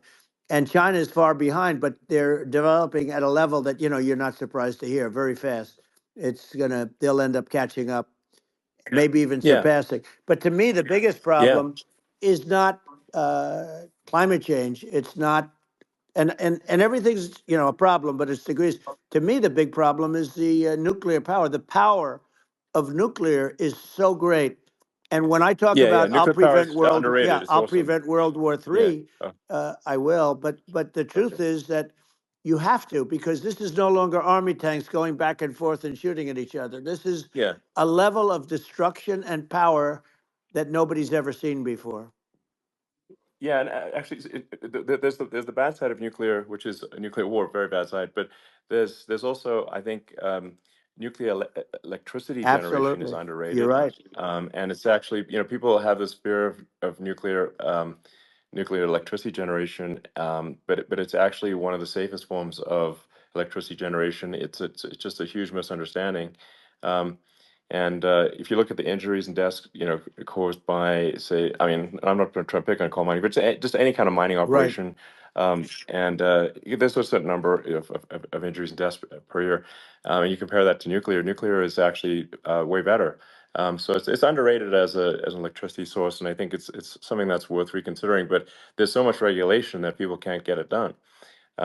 So that Maybe they'll have sort to of change the have it, name. The name is just, it's a rough name. There are some areas yeah, it's a rough when name. you see what happened in, Good bad right, branding. The we'll have to branding's rough. rebrand it. We'll have to give it a good name. We'll name it after you or something. You know, No, no, it has it it has a branding problem. You know, when you see what happened in, does have a branding problem. when you see what happened in Japan, where they say you won't be able to go on the land for about 3,000 years. Did you ever see that? And in Russia, where they had the problem, where they, you know, there's a lot of bad things happened, and they have a problem. And they say that in 2,000 years, people will start to occupy the land again. You know, you realize it's pretty bad. No, that's not true. But you're Well, no, right no, about it. It's amazing. it's actually not that bad. So like after Fukushima happened in Japan, like people were asking me in California, are we worried about like a nuclear cloud coming from Japan? I'm like, no, that's crazy. It's actually it's not even dangerous in Fukushima. I actually flew there and ate locally grown vegetables on TV to prove it. Um, and and I donated a solar water treatment, yeah, a solar powered system for a water treatment plant, and Yeah, but you haven't because the been danger feeling is so just well lately, and I'm worried about no, it. no, but I mean, I'm it's just only kidding. it's fine, It's like Hiroshima and Nagasaki were bombed, but now they're like full cities again. So Right. it's Well, that's really great. not That's something great. that That's um, great. so it's not as scary as people think, basically. But Yeah. um, let's see. I mean, are there some other topics we should touch on? Like lawfare. I think Well, we need to be eh, concerned about. what they've done to Um, this country. obviously, Yeah. yeah. Well, we just won the big I mean, case in Florida. This was a Biden administration did something that's never been done in this country, and that's go after their political opponent, me, with this nonsense and just nonsense. And the big case in Florida we won, but they always pick a judge and a jury, and they use the local DAs, they use the local attorney generals, like Fani, Fani, spelled yeah, Fani, Fani, and yeah, it's yeah. all a big hoax, and it's all run from there. Like in Manhattan, the one of the top people from the Justice Department went in, ran Manhattan, ran the state. The Letitia James deal was run by a person from the Department of Justice, Biden. They've never done this before, Sure. and they set up a very bad precedent. It's called lawfare, warfare. Yeah, It's a terrible thing, and never happened in our country. It does happen in banana republics and third world countries, but it's never yeah, happened. And the incredible thing is it actually drove my numbers up because people see, fortunately I have a platform like you, or, in all fairness, like a conversation like this, where I can talk about it and people understand. I mean, you fight for election integrity and you end up getting indicted because you're fighting for election integrity. And when the day comes that you can't fight for election integrity, you don't have a country anymore. So what happens? What Yeah. happens is they went after their political opponent, me. Now Biden's, close to vegetable stage, in my opinion. Okay, I looked at him today on the beach, and I said, why would anybody allow him? The guy could barely walk. Why would anybody allow him? Does Yeah. he have a political advisor that thinks this looks good? He thinks this looks good because it looks so bad, and it's ridiculous. I mean, and he's been doing Right. that Right. for a long time. He can't lift the chair. The chair weighs about 3 ounces. It's meant for children and old people to lift, and he can't Yeah. lift it. The whole thing is Well, crazy. he's clearly not, I mean, he's clearly like we just don't have a president right You now. don't That's have a just obviously the president, and case. she's going to be worse than him Um, because she is a San Francisco liberal who destroyed San Francisco, and then as Attorney General, she destroyed California. You talk about location, and we're talking about the sun and the water and all. There's nothing better than California. She has destroyed that. She was the original DA. She was the original in San Francisco. She was the original Attorney General in California. What she has done to California is, well, you know better than I do. You just left California for a lot of those reasons. And what she's done with crime, with cashless bail, where you kill somebody. I mean, we have states now you kill somebody and they let you out right away. I mean, you don't have to even put up, and then they never find the people unless they kill again, and then they let them out again. Our yeah. country is becoming a very dangerous place. And she is a radical left San Francisco liberal. And now she's trying to protect. Now she's looking like she wants to be more Trump than Trump, if that's possible. I don't think it's possible, but she wants to be more Trump than Well, Trump. yeah. I want a wall. I I want, think that's you know, she yeah. wants to release all the Yeah. prisoners that are in detention, and some of these guys are really bad. Right. That just came Yeah. I out just saw today. that. She Yeah. doesn't want to build the wall, even though the walls work. Walls and wheels. In your business, everything you do is obsolete. Almost, well, not the tunnels, but everything is obsolete. Even your rocket ships, they're like a month later, they're obsolete. You find a better way to. The only thing that's not obsolete is a wall and a wheel. And the wall, I built hundreds of miles of wall, and that's why we had such good numbers. I was going to add Yeah. 200 miles. We bought it. We could have flipped it up in 3 weeks, and they sold it for 5 cents on the dollar. That meant, I said, wow, that means that they actually do want to have open borders. She wants to have open borders, and now she's going like she's tough on the border. It's such a lie. Yeah. This is simply not true. Yeah, This is simply not no, and true. everybody Yeah. knows It's it's simply not not true. true. It's a disgrace that she can Yeah. say it. No, I mean, obviously, what's happening sort of overnight is they're rewriting history and making Kamala sound like a moderate when in fact she is far left, like far Worse left. than Bernie Um, Sanders. She is considered more yeah, liberal by far than Bernie Sanders. She's a radical left lunatic. And if she's going to be our president, very quickly, you're not going to have a country anymore. And she'll go back to all of yeah, the things that she believes in. She believes in defunding the police. She believes in no fracking, zero. You know, now all of a sudden she's yeah. saying, no, I will. I really want to see fracking. If they got in, the day she got in, she'll end fracking. And by the way, if people didn't think that, the lunatics that really believe in that, they won't vote for her. Like the Yeah. Palestinians and Israel. She is so anti-Israel, and she's bad for both. Biden actually did something that was impossible. Both sides hate him. Both sides. That was a hard Yeah, thing to do. Unification. yeah, no. I mean, Netanyahu came to give a talk to a joint Senate and House sitting, and I was there, and Kamala stood him up. What does that say? I think Um, it's highly that's disrespectful. And I say, if you're a Jewish person or if you believe in Israel, if you're a person that, is a very pro-Israel, if you vote for her, it's worse than Biden. And Biden was bad. But if you vote for her, you ought to have your head examined. And you see tonight, I mean, as we're doing this, I'm seeing reports coming that they expect an attack tonight or tomorrow from hundreds and maybe thousands of rockets. Their Iron Dome, as they call it, as we all call it, but their shield that they build, that can be swamped. We'll use the term that's yeah, appropriate, swamped. But they yeah, swamp it. by shooting enough missiles, you know this better than anybody, by shooting enough missiles, Sure. they can't defend themselves. They just obliterate the whole Yeah. place.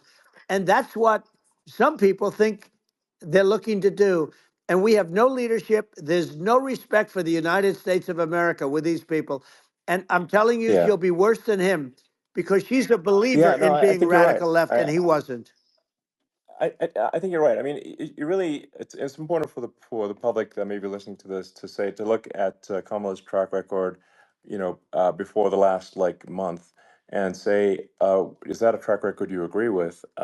And I think if you're an independent moderate, you definitely would not agree with it, because it is her behavior has been far left, and we're seeing just an overnight propaganda attempt to rewrite history and make it sound like Kamala's moderate when she in fact is not moderate.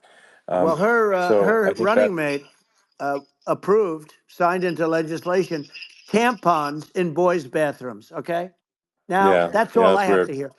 Tampons in That's boys' weird. bathrooms, and that means she believes Yeah, in that too. I mean, yeah, that's she not picked okay. this guy because he was the closest to her. A lot of people thought she'd pick sort of the opposite, but she picked an anti-Israel radical left person. But she is far worse, they say, than Bernie Sanders.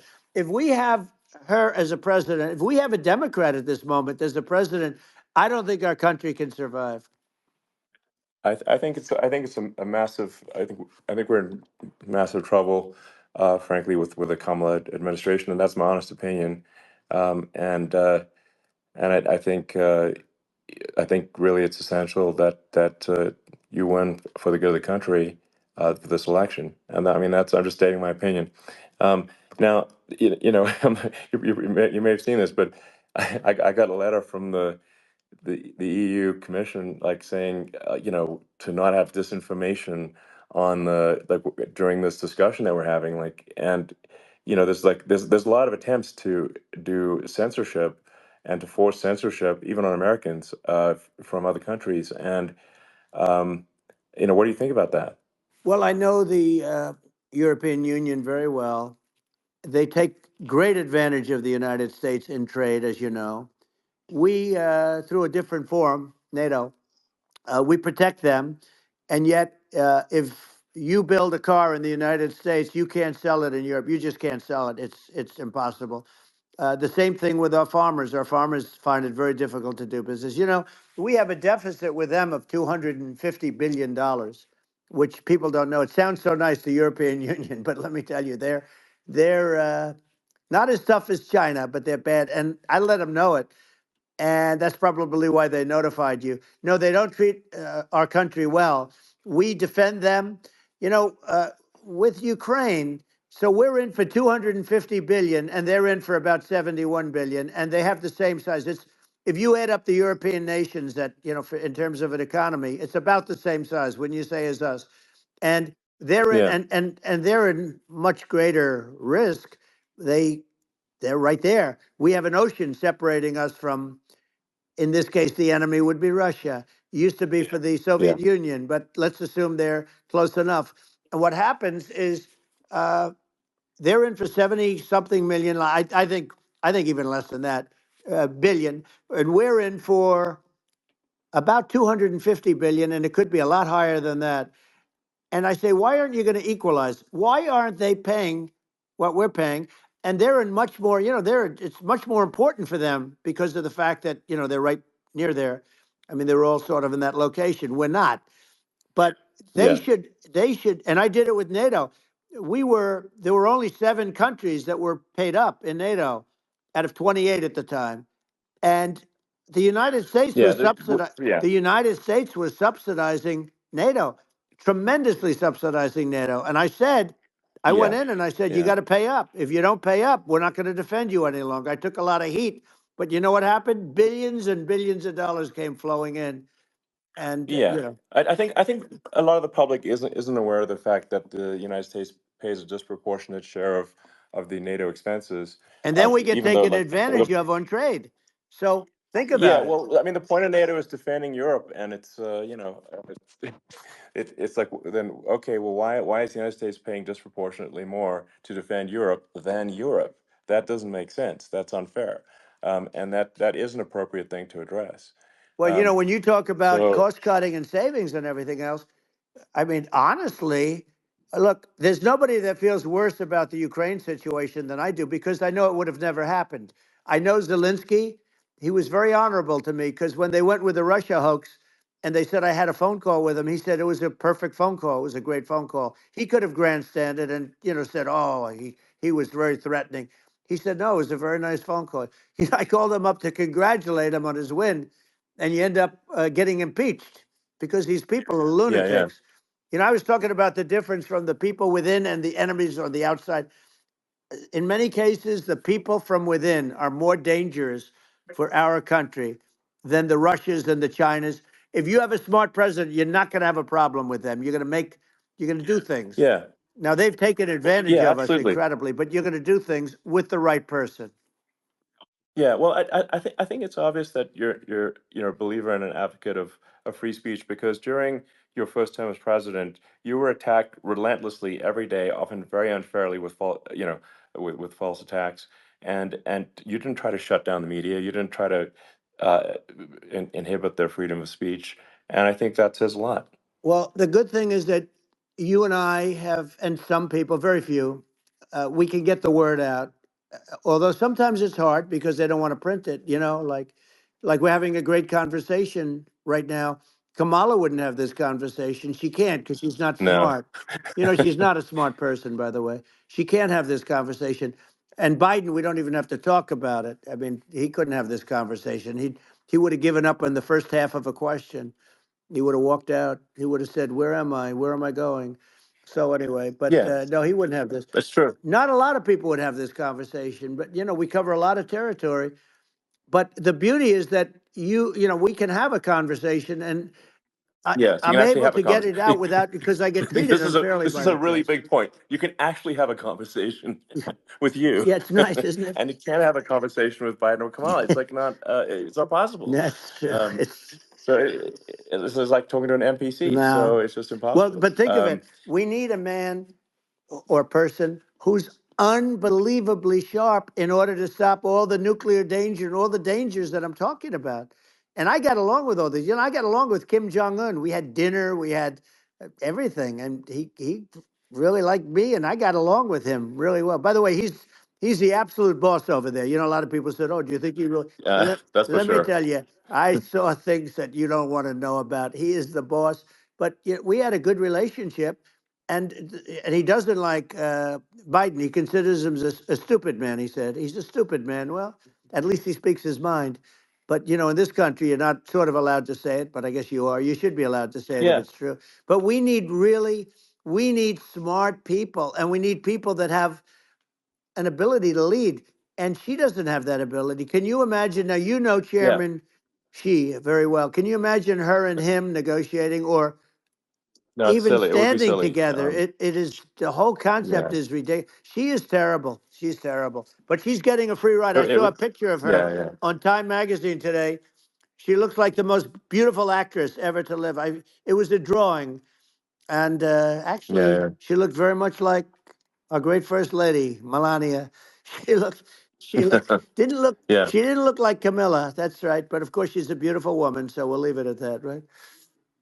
Yeah, well, maybe like I think part of what people in America want to, people in America want to feel excited and inspired about the future. They want to feel like the It's future is true. going to be better than the past, and that America is going to do things that are greater than we've done in the past, reach Right. new heights that make you proud to be an American, and excited about the future. Um, They want the and I American think dream this, back. They want the American dream back. More important than anything else. It's like you don't have that today because the people they've been just sucked. They see incompetent people running our. You know, the Biden thing is very interesting. People just found him to be incompetent, and when I debated him, I was like, "Is this for real?" It was yeah, it was just absurd. But I think there are like some grand projects that we could do. I mean, I think like we could build a base on the moon. We could send American astronauts to Mars. We right. could build high-speed Yep. connections that are, more advanced than anything else in the world between our cities, so people have fast transport. Um, that it's possible to solve traffic with tunnels. That's right. We already made great progress in Vegas doing that, and and just do things that are exciting and inspiring and make the future feel like it's better than the past. Well, I saw And what you did in Vegas, and I'll tell you, it was amazing. I got to see. I took a big glimpse at it, and it's incredible. It's incredible, and you could do that all over. You could do that all over. It's deep. yeah, You and don't even need much structure. Assuming you're in the right areas. no, it's straightforward. It's amazing.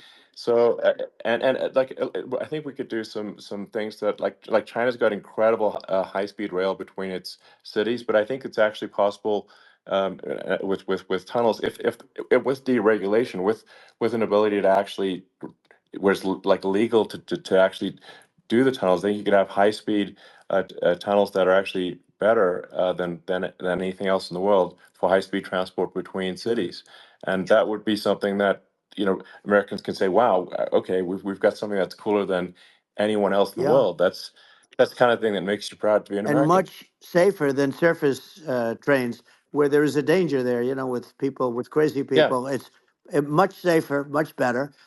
And it's sad because I've seen some of the greatest trains. I find it fascinating, and I've seen the systems and how they work, and the bullet trains they call them, I guess. And they yeah, they go unbelievably fast, unbelievably comfortable, with no problems. And we don't have anything like that in this country, not even close. And yeah. it doesn't make sense that we don't.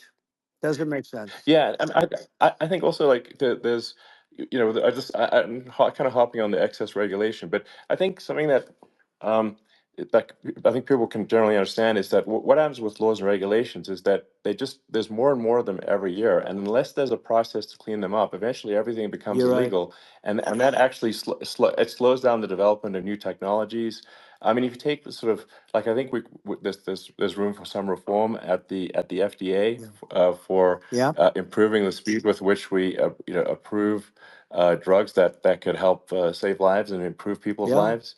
And I worked very hard and on that. that, We got that down yeah, to the lowest number ever, and we got therapeutics approved in the FDA that people can't even believe the speed. But I took them on. I don't think they like me too much, but I got things approved and the FDA at numbers that they wouldn't believe. And it's a very bureaucratic group. Actually, it's a fine group of people in many cases. I got to know a lot of them, but I was pushing them really hard for Regenerons, for so many different things that were really pretty amazing. But the FDA takes too long. It's 12 years to get a product approved. I got it down to 4, and I yeah. got some things done very quickly. But it's really something that is going to have to be worked on because it takes too long.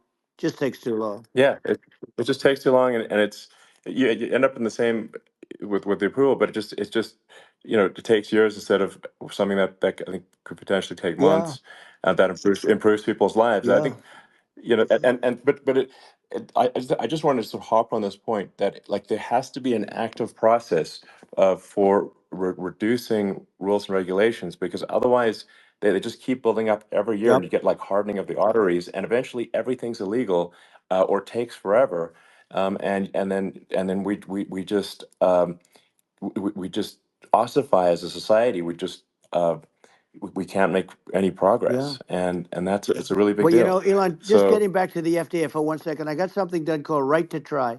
This is where you can go in and if you're terminally ill, you can use a space age, medicine or whatever it may be. We have the best doctors, the best labs in the world. We really do. And but people would go to other countries because you couldn't use the product, even if they thought it worked, because it's going through the FDA. I got it approved yeah, where you can yeah, you basically you look, nobody wanted, the doctors didn't want it because of the liability, the country didn't want it, our country, because they didn't want to get sued. These are people terminally ill. The insurance companies didn't want it, and the pharmaceutical companies, nobody wanted it. I got everybody into a room, and we came up with an agreement that you won't get sued. And also, they didn't want it on their record. If somebody's terminally ill and they die after taking a drug, they didn't want that on their record. So we set a separate list. If somebody was, so it wouldn't count as a negative. yeah, Okay. And as you know, we got it yeah, done. we have saved, right to try. They've been trying to get this done for 58 Yeah, years, and it sounds simple, but it wasn't because I mean, the insurance companies, nobody wanted it, but we got it done. sure. Somebody signs, you sign a document that you're not going to sue the insurance companies, the country, you're not going to sue anybody. And we got it done, and we're saving tens of thousands of lives. Right to try. Hopefully, you never need it, but if you Yeah, do, you don't have to travel to Asia. People, right. if they had money, they go to Yeah, Asia, they go sure. to Europe. If they don't have money, they go home and die. That's what happened. They'd go home and Yeah. die. Well, I mean, and actually, to give Europe some props here, it's like if a drug is approved in Europe, which has a crazy amount of regulations, it should obviously be approved in the U.S. Yeah. I mean, they get more regulations than we do. So why would a drug be approved in Europe and not in the U.S.? That's crazy. Well, we did it. We did Um, something that really, they've been trying to do it for 50 years, and they just couldn't get it done, and I got it done. And it's really something. But you're right. Some people go to Europe because a drug isn't approved here, but it's approved in Europe, and it's a drug that, generally speaking, would yeah, work. It's pretty crazy. You're absolutely. right. And I think so long as people are properly informed of the pros and cons and like these are the risks, this is the risk, and like you make your own decision. Yeah. That makes sense. Well, I think just, So in sort of closing up, and by the way, I'm looking at the numbers. You got a lot of people listening. I hope you don't get yeah. nervous because you got a lot of people listening to you right now, like 60 million or something. What is that number? It's crazy. It's amazing how you can see that right away. What is the number? Wow. What is it?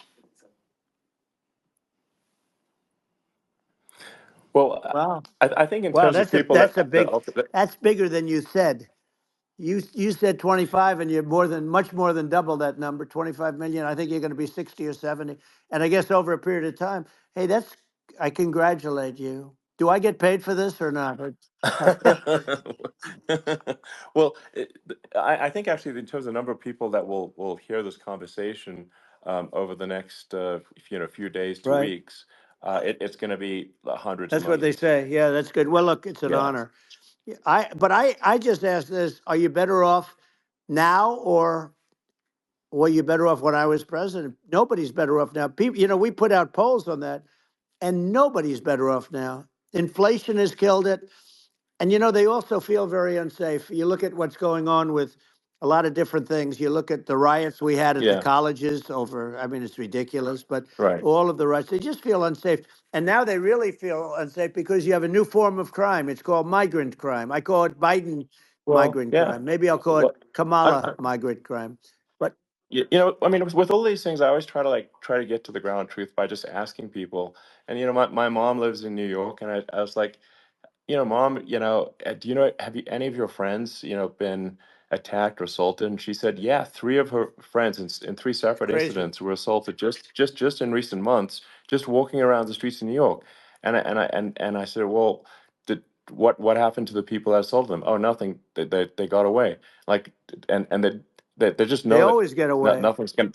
And they don't even bother reporting it because there's not. They know that they're not going to, people are not going to get prosecuted.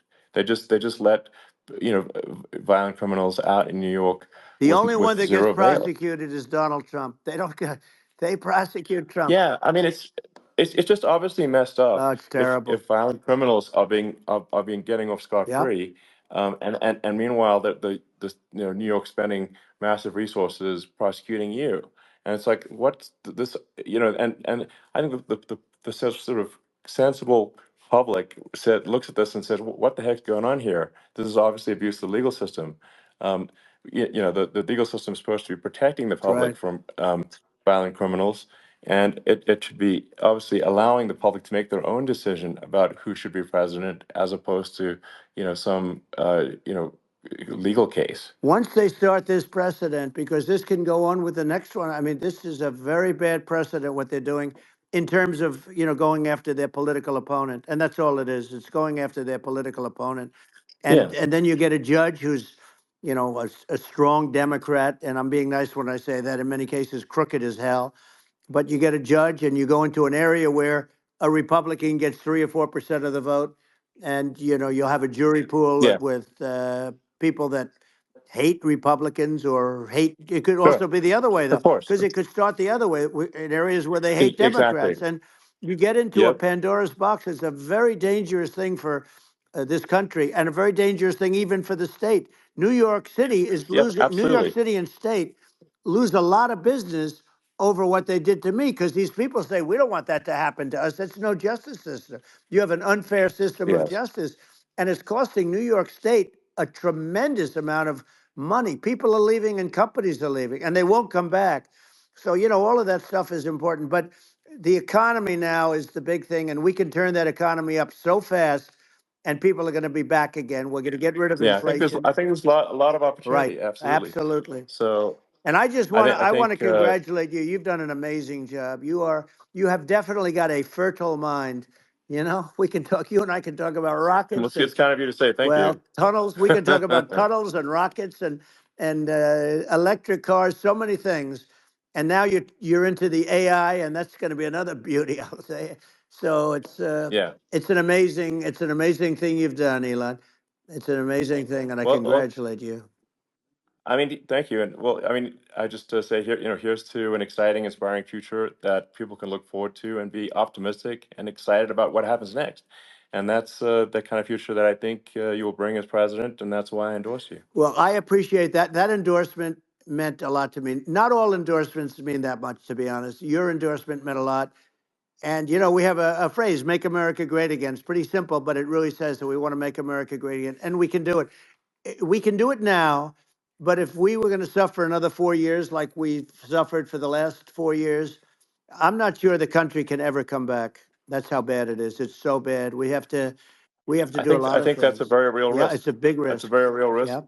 And it's, I'd just like to note to people listening, like I've not been very political before, and if you look at my record, I've actually been.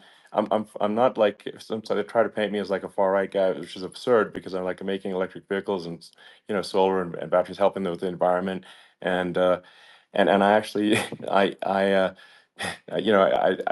supported Obama. I stood in line for 6 hours to shake Obama's hand when he was running for president, and so it's not like I'm like some sort of dyed-in-the-wool long-term Republican. I'd call myself, uh, historically a moderate Democrat, but now I feel like we're really at a critical juncture for the country, and uh, I think a lot of people thought the Biden administration would be a moderate administration, but it's not, and obviously we're just going to see an even further left uh, administration with Kamala. That's my honest opinion. I mean, her dad is literally. I mean, she was brought up as an actual. Her dad is a Marxist economist. You can Google it. I mean, it's not a. We're not making this up. That's how she was brought up. So, and we want to have a future that is prosperous, and I think we're just at this critical juncture, and I think this is a case of the America is kind of at a fork in the road, It's true. and I think it will take if the path to, like, you are the path to prosperity, and I think Kamala is the opposite. Then that's my honest opinion. I'm gonna get attacked like crazy, and I've also experienced quite a bit of lawfare myself, and but I'm just trying to tell people my honest opinion, and I haven't been really active in politics before, and I'm just trying to point out that my track record historically has been moderate, if not moderate, slightly left. And so this is to people out there who are in the moderate camp to say, I think you should support um, Donald Trump for president. And I think it's actually a very important junction in the road, and we're in deep trouble if they don't, if it goes the other way. Well, I want to thank you. And, I actually always did think of you as somewhat left. I must say that. So it's Yeah. even more of an Well, honor to have yeah. your endorsement. I know how strong you feel about it. But, when you think of her, San Francisco, 15 years ago, I had a great friend, Bob Tish. He said it's the greatest city in America, and now it's almost not livable there. And California likewise. And she was involved in the destruction of San Francisco and the destruction of California, and she will be involved in the destruction of our country if people are so unwise as to elect her. And I hope that doesn't happen, and I hope the elections are going to be run honestly. And we're going to turn this country around. We're going to do things that, and we can do it fairly quickly. And we have to get rid of the criminals that have been, given to us by other countries as they laugh. They laugh at Yeah. us. They think we're stupid to accept these people. These are radical, stone cold killers in many cases and terrorists. And they're in our country by the hundreds of thousands. Yeah. And we have to take Yeah. them out. Yeah, I mean, if I could summarize it, perhaps, I think these are issues that I think most people in America would agree with, which is that we want safe and clean cities, we want secure borders, we want sensible government spending, we want to restore both the perception and reality of respect in the judicial system, just, stop the lawfare, and I think that's like, and how are those even right wing positions? I think those are just that's just common sense, and that's I mean, would you agree with that? 100%. I don't understand, the whole, they call it progressive. They don't like the word liberal anymore, but call it liberal or progressive.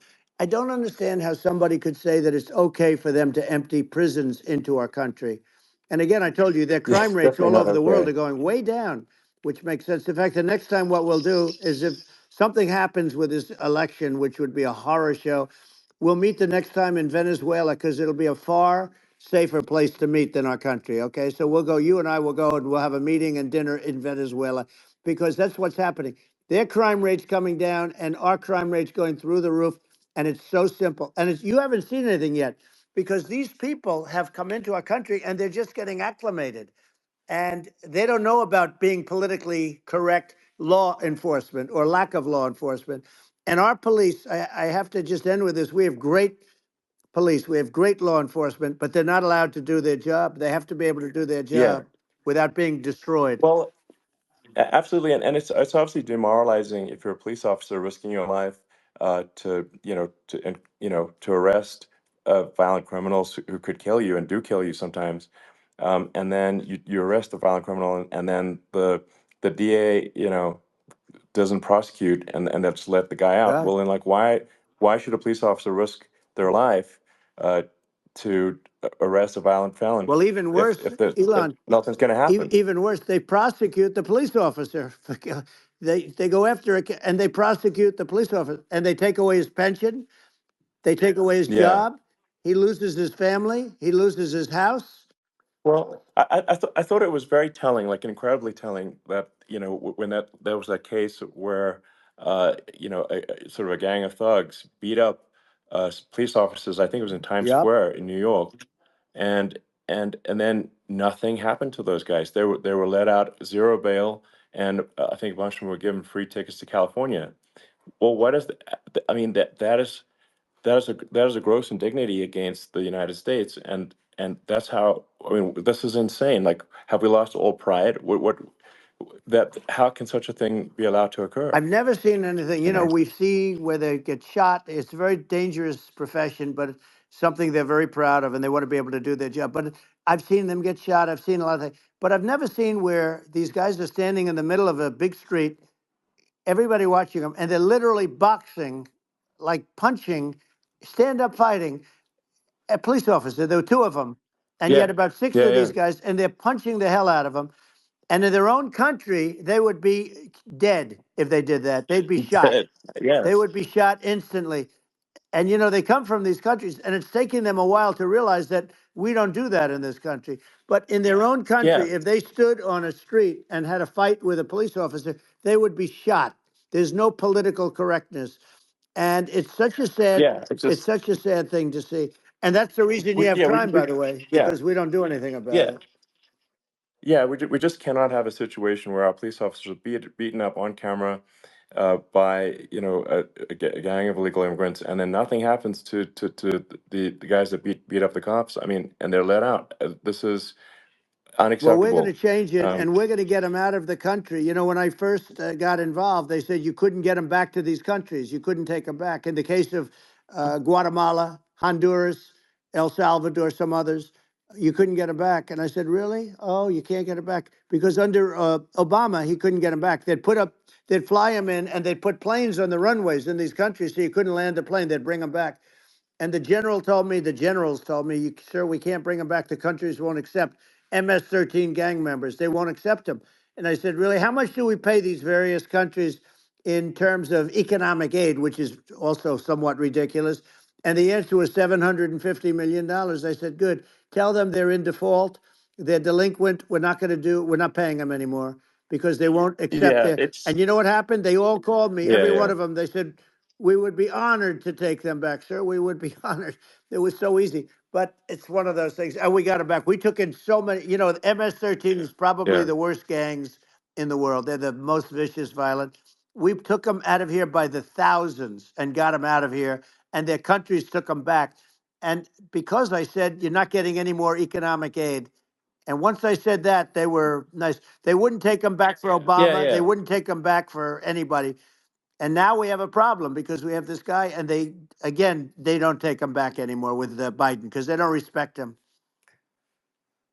Yeah, yeah. It's just gotta be done. We just can't have whether they're citizens or not citizens. We can't have because they won't prosecute citizens either. Not just illegals. So that if it's you can't have violent repeat violent offenders that are not that don't get That's incarcerated right. because they will obviously by definition continue to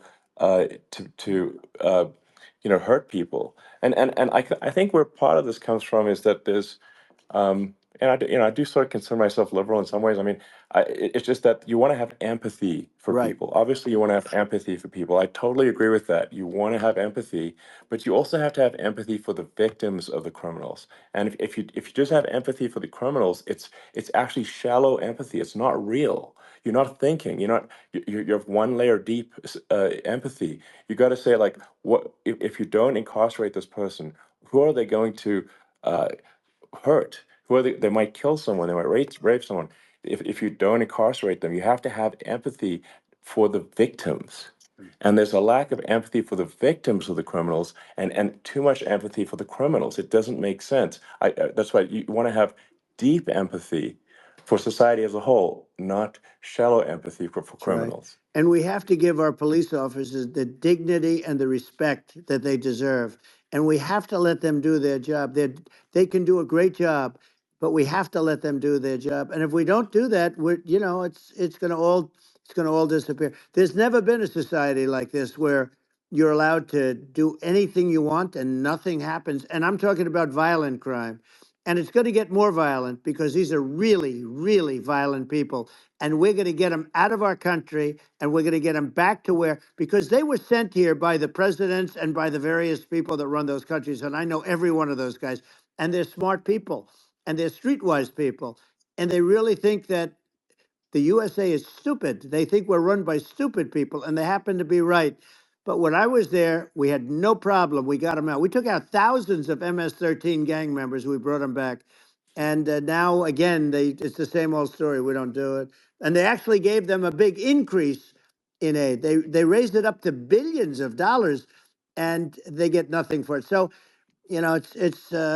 I hope everybody's going to vote for Trump, and we're going to get this country straight. And Yeah. I didn't need this. I, I'm I, like you. I didn't need this. I had a very nice yeah. life. I didn't need to go Yeah. through Yeah. court systems and go through all the other stuff and run at the Sure. same time. I have to run. I have to go through fake trials with, in some cases, corrupt judges, totally corrupt judges. I didn't need it. I had a nice life. I have great locations. I have beautiful oceans that I have places. This was, but I felt it was important. And if I had to do it over again, you probably think I'm crazy for doing it, actually. But if I had to do it over again, I would have done it over again because this is so much more important than me or my life. We're going to save this country. This country is going down. And these people are bad people that we're running against, and they're liars. They make statements. They do things that are so bad. They say they're going to make a strong border. They say they've been great on the border, and they've been the worst in history. They say they're Yeah, going to it's stop horrible. Like crime, the and facts speak for themselves. The it's so facts incredible. speak for themselves. Like it's gotten to the point where people just don't even bother reporting crime in a lot of That's cities right. because they know nothing is going to happen. Um, that's what I hear anecdotally from people all the time. Um, So, it's just, my values. I'm just saying to people out there, like the things I think are important for the future is like we've got to have safe cities, we've got to have secure borders, we've got to have sensible spending, and we've got to have deregulation, and Right. so we can have a prosperous future. And then we want to have some exciting, sort of moonshot projects that people can get fired up about, and that's the future I'm looking for. And I'm pro environment, but I'm not against. I'm not like I don't think we should vilify the oil and gas industry because they're keeping civilization going right now, and but I do think we want to move at a reasonable speed towards a sustainable energy economy. Those are my values, and I think um, and so I mean that's uh, why I'm supporting you for president. Well, I So. appreciate it. We're going to give incentive to companies to come into our country, not to leave our country. We're going to be giving tremendous incentives. We want companies to build here, not to build in other locations. And we want to create jobs. And again, it's about the American dream. You don't hear about the American dream anymore, Elon. You don't hear, you're the American dream in the truest sense, but you don't hear about the American dream anymore. And you're going to hear about it. People, they need that incentive to go out Yeah. and do it, and they're going to love their lives. I mean, they're going to look forward to getting up in the morning and going to a job that they love, not a job that they can't stand, or not any job at all where they have no money, where they Yeah. literally have no money, and then they end up with violence and lots of other problems. No, we're Yeah. going to do some great things, and I learned a lot in the first. We had a great economy and all of that. We rebuilt the military, we did so much, but I also learned, and I also learned the best people. I learned the good people, the smart people, the dumb people, the people that can do things. The people, you learn. When I first came in, I tell people I was in Washington D.C. only 17 times, according to the fake news media. I was in 17 times. I never stayed over. And you don't know people. You rely on other people to give you names, and then you realize the people you relied on weren't so good. Now, we had great people, but we also had some where I wouldn't have, used them had I known. Now I Yeah. know everybody. And I think we're going to really turn things around fast. We have no choice. Otherwise, we're not going to have a country. And I really appreciate this. Has been, to me, it's been a lot of fun being with you. You're an amazing guy. You've done an incredible job and a great inspiration to people, a great inspiration. And I hope you keep going and just continue to do well. And we're going to have a big election coming up. And I think November 5th will be the most important day in the history of our country. I think that election will be the most important election. And I think it'll end up being maybe the most important day in the history of our country, because if Yeah. we don't win, I just feel so sorry for everybody. No, I think we're at a fork in the road of destiny of civilization, and I think we need to take the right path, and I think you're the right path. So I think Well, that's what it comes down to. thank you very much, Elon. It's a great honor, and we'll do it again sometime. And it's been really fun, and I hope you got a lot of viewers. I hear you got a lot, but I hope you Sure. got Yeah. I know you got a lot of them. So I appreciate it. I'll see you soon. All right. Sounds good. Thank you. Thank you, Elon. Thank you very much. Bye.